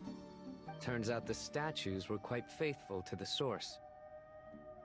You 3 seem to be in good spirits. Prison can help a person grow and learn to cherish what they have. Nevertheless, after everything you've done for me, I sincerely hope you never have to experience it for yourself. Hello, Nefer. It's good to see you, Thoth the Ibis King. Nice. Definitely puts my mind at ease, seeing you two getting along so well. Should we maybe introduce ourselves, or... Sure. I'm Sethos, the current leader of the Temple of Silence. This is General Mahamatra Sino, and this is the former Spantamat sage, Cyrus. But I'm guessing none of that means a whole lot to you. Everything is equally new to us, in truth. We've been gone from this mortal world for longer than you can imagine. Let's hold off on the introductions for now. We can always ask Nefer about you later. It'll give me something to talk about with my chosen disciple. You're like a helpless parrot.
Gods and people of yore are not necessarily welcome in today's world.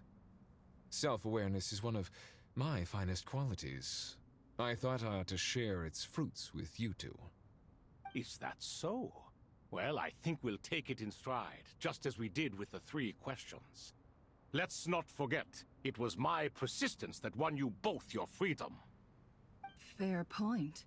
I have to applaud your persistence. And I must praise you for your wisdom. Now, state your wishes, young ones. I'm sorry? Why, your tremendous accomplishments deserve a reward, do they not? You must let us do something for you in return.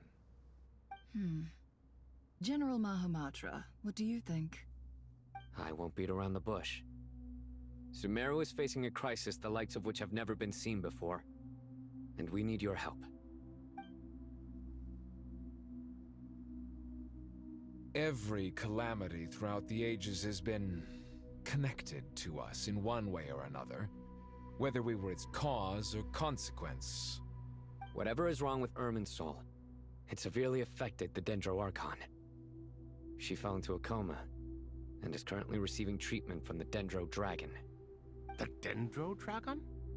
I'm sorry, the Dendro Dragon is helping to heal the Dendro Archon? Not a pep, surely. Not vicious, cruel a pep who possesses no virtues aside from her basic instincts. Ah, good heavens. I shudder to think what could have caused Lesser Lord Kusanali to suffer such a plight. Still, why would the Dendro Dragon lend you her aid? She has always held nothing but contempt for the Archons. I suppose she and Kusanali must have some history. You can help us make history, too. A smooth talker. Well said, lad. Currently, no one can connect to Irminsul. We hope that by opening up Aru and making some modifications to it, we can use its technology to our advantage. Unfortunately, Aru is an imperfect creation. King Deshret never managed to realize his full vision before his death. Much remains to be done if it is to be pitted against Irminsul itself. Besides, I hear your reasons, but to give Aru up over such would be... The archaeological records clearly indicate that although Aru's construction took a long time, it was not beyond human means to achieve. Modern technology should solve the efficiency issues. We have no choice but to go all in on this. This is by no means a threat. But the only reason we helped you escape from Aru was to gain the necessary leverage to negotiate with you. You asked us to state our wishes, and we have. Each one of us here needs your help, as do all the thousands of people living in Sumeru. They need you, and they need Aru. What do we think, my fellow old fogies? Shall we lend our support or not? Since you ask so nicely, naturally. Naturally what? Are you for or against? I simply mean we shall do what comes naturally. You claim that you wish to open Aru. Know you then that the golden slumber created by King Deshret is preserved within?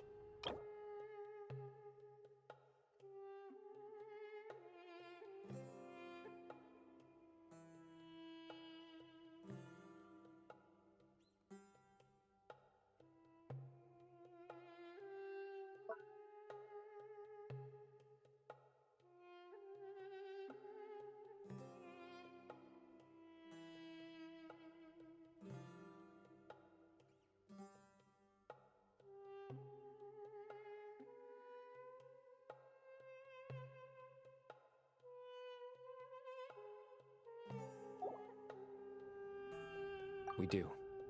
We understand the risks involved. In all likelihood, the mortal world will never again be able to replicate King Deshret's work. Never will there be another chance to come so close to creating a utopia. Knowing this, are you sure of your decision? We are sure. Before people can dream, they must first live. If your minds are made up, Very well. We shall summon our erstwhile colleagues to discuss this further. Saint Shezepank, Saint Bennu, once you surrendered to silence and were buried with King Deshret. But now, we invoke the right to awaken you with our voices.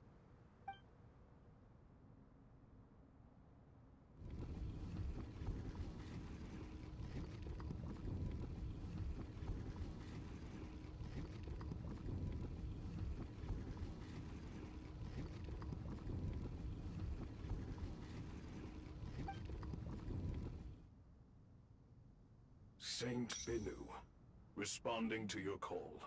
3 kings detected. Initiating autonomous will. Saint Shezbank, responding to your call. 3 kings detected. Initiating autonomous will.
Lord Herreshoff, what a long time it has been. I trust you are keeping well.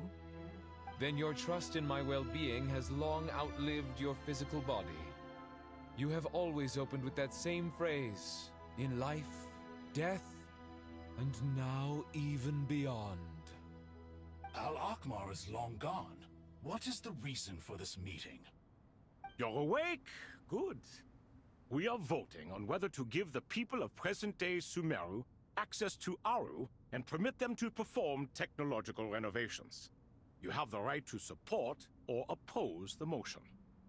Aru is the pride of Al-Ahmar. Opening Aru requires the unanimous consent of the 7 pillars. I hope you have a convincing reason to present to us. Sumeru is currently in the midst of a major calamity. Let us not forget that while Al-Ahmar was a stern ruler, he was also a teacher of wisdom.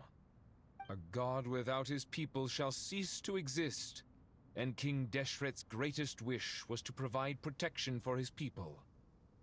Let us then honor our God King's wishes as we consider our decision. I do not mean to mock these proceedings, but what is the point of a unanimous vote when we know that the last of the 7 pillars, the Dendro Dragon Apep, will never communicate with us? This will no doubt surprise your mechanical mind, and I have no intention of trying to persuade you it is true. But Apep is, in fact, healing the Dendro Archon as we speak. Huh? Can someone attest to this? Do we have any proof? I ask the 3 kings. Can any of you vouch for the truth of this claim? Naturally, the Ibis King, Thoth. What? It was Thoth's disciples who revealed the truth to us. We need not debate its veracity. Simply let Thoth bear accountability. That way the rest of us may have a clear conscience. Hereshef, you diabolical fiend! I awakened our former colleagues for you, supported your opinion, and backed your decision. What sort of fiend would do that? I miss the days when Hermanubis was still around. At times like this, he would offer to take accountability. What are you trying to say? Is my word worth less to you than Hermanubis's? Hypocrite though you are, Lord Thoth, you are humorous in equal measure. How could we bear not to associate with a character such as you? I, Saint Shezpank, approve the Goat King's proposal.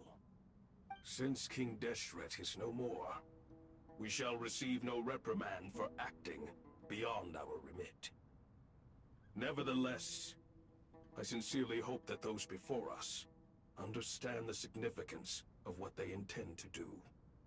Remember, the moment that Aru is liberated, the myriad souls residing within the Golden Slumber will return to the ley lines. And once the ley lines flow again, these souls shall in turn be received by Irminsul. To take this step is to bring the perfect afterlife created by our king to a permanent end. We understand that well, and we have decided to proceed regardless. Furthermore, the contemporary human perspective would contend that confining souls in this way is no act of benevolence. The deceased have a right to rest in peace. King Deshret's creation is clearly a place of rest and peace. It is just that many do not see it this way. But no matter. Saint Binu approves.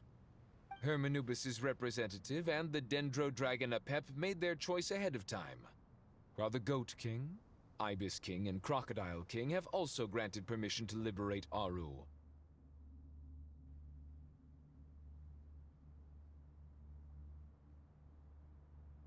By the grace of His Majesty, guided by his wisdom and will, let the gates of Aru be reopened.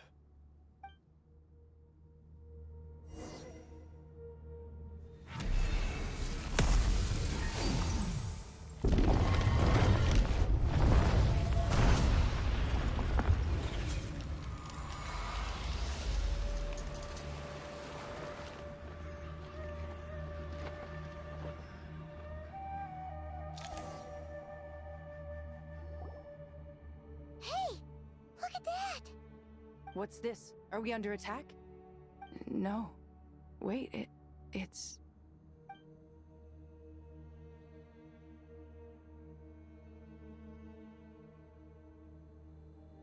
Here you are. Through the sands of time. I see you. Father. Father, is it really you? It's Jet's father, Jibriel! That's right! He entered the Golden Slumber, didn't he? I smell blood and sand on you. You've grown. Strong as a wild beast, and without shedding a tear. You have to leave, don't you? Please, just answer me this. What should I do for you?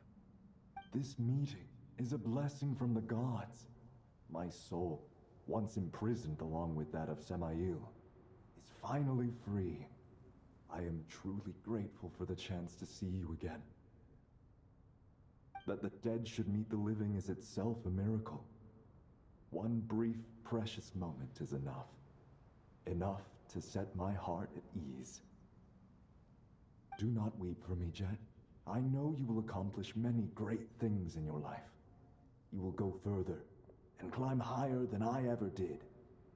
All I ask is that you take good care of yourself.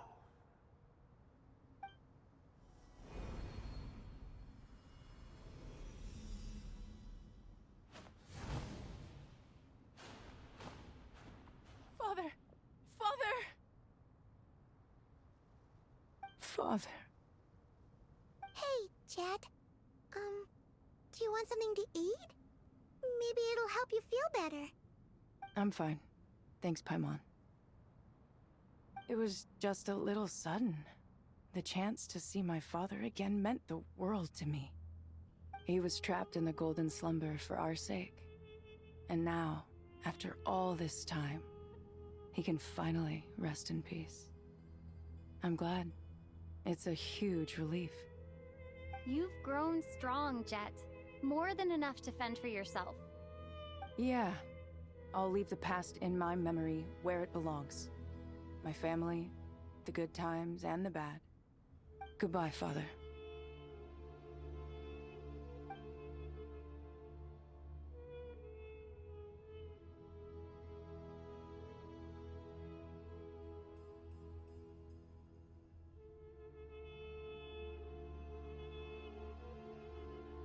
Ah, me, what a touching reunion that was.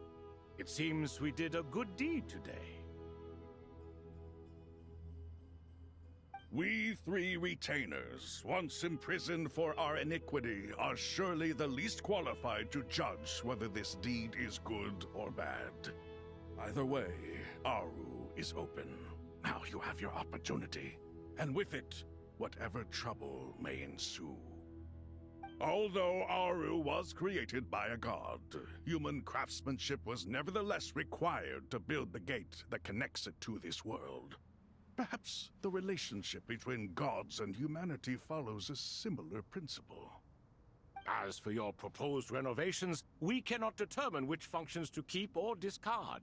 Proceed as you see fit, but please entrust the task to your most accomplished scholars, or Bennu will be most displeased. It matters not. The Ibis King shall be accountable if any problems arise. Ibis, you chose to take on disciples, and so it follows that you must accept the risks of associating with humans. If I'd known you'd be like this, I would have locked all of you away in Aru, never to leave again for all eternity. All of us? What does this have to do with me? Vilify me no further. Scholars, since you have liberated Aru, allow me to present you with a gift. Using Aru's power, we shall install a defense mechanism at our king's mausoleum. You must be guarded even against Irminsul itself. This shall afford you some convenience. Unseen and unheard. From this moment forth, none may by sight or hearing perceive anything said or done within the mausoleum. Amazing. And all this is achieved just with the power of Aru? With technology from the heavens, the possibilities are endless. Just because King Deshret did not use it for this purpose, does not mean that it cannot be done. So, marvel away. This is the reward you have earned. All right. Well, that resolves the issue of confidentiality. What about the technical side? Do we have the manpower? Why, yes. I've already contacted them. They'll be here soon.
Fresh air.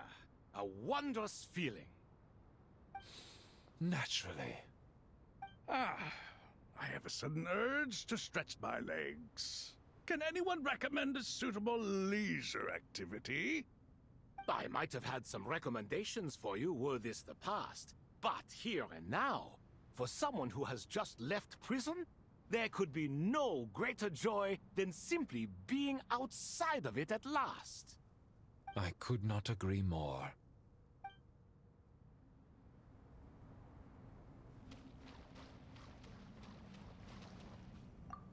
As I thought, the so-called 7 pillars of King Deshret are as underwhelming as ever. What do you mean? Not a fan of the boys' club? As men, as individuals, and even as gods, they are entirely undeserving of my attention. Al-Ahmar once commanded me to select a king from among the people, so naturally my eyes will open only for one who is worthy. Ugh. Can we talk about something else? It all sounds pretty complicated, and I haven't read that many storybooks. You think this is a mere story? Well, many would also say that the journey you shared with your father is not but a tale. My life, your life, they are nothing but stories. Little girl, it appears that you really have grown. In the past, you would have flown into a blind rage at my words, but now you are unperturbed. Oh, it's nothing. I just feel like you're right. Getting all pissed at someone for telling the truth is pointless. It only makes me look petty. This alone is proof enough of your growth. You're doing well, my dear girl. You're becoming ever stronger. Strong enough to defend the people and things you hold dear. You think so? I hope you're right.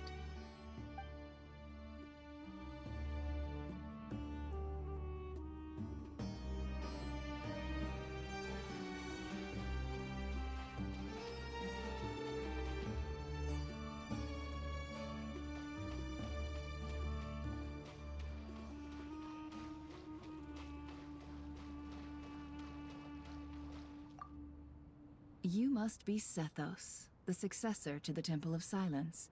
Hello. Yep. That's me. Nefer, right? That's what I heard the others calling you. Judging by your outfit, I'm guessing you come from the desert too? That's right. Started off in the desert, went to the rainforest, then went from there to Nodcry, where I work as an intel broker. Huh. Well, this is interesting. You don't seem to talk about yourself all that much. Yet here you are, volunteering your life story to me. However abridged. Maybe I'm looking to make some new friends. I like making friends too. I'm easier to talk to than Sino and a little more streetwise than Tainari. Which is why you came over this way, giving me the chance to strike up a conversation with you. Was I that obvious? I think you did fine. You were mindful of my attitude and hoped to lure me in through sentiment. Lure you in isn't exactly how I'd put it. I see it more as an invitation. An invitation to what? To put down your luggage. Lay down your burdens. To return to your homeland. And be truly welcome in the place you once felt so estranged from.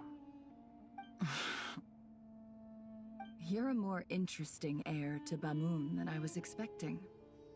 Since you're familiar with my grandfather, I'll assume you're aware of our situation. I'd like to make friends with you. And I think you'd be a great asset to us. Not to mention the power you and I both hold. Originally belonged to the same organization. Aha. There we go. Now we're getting somewhere.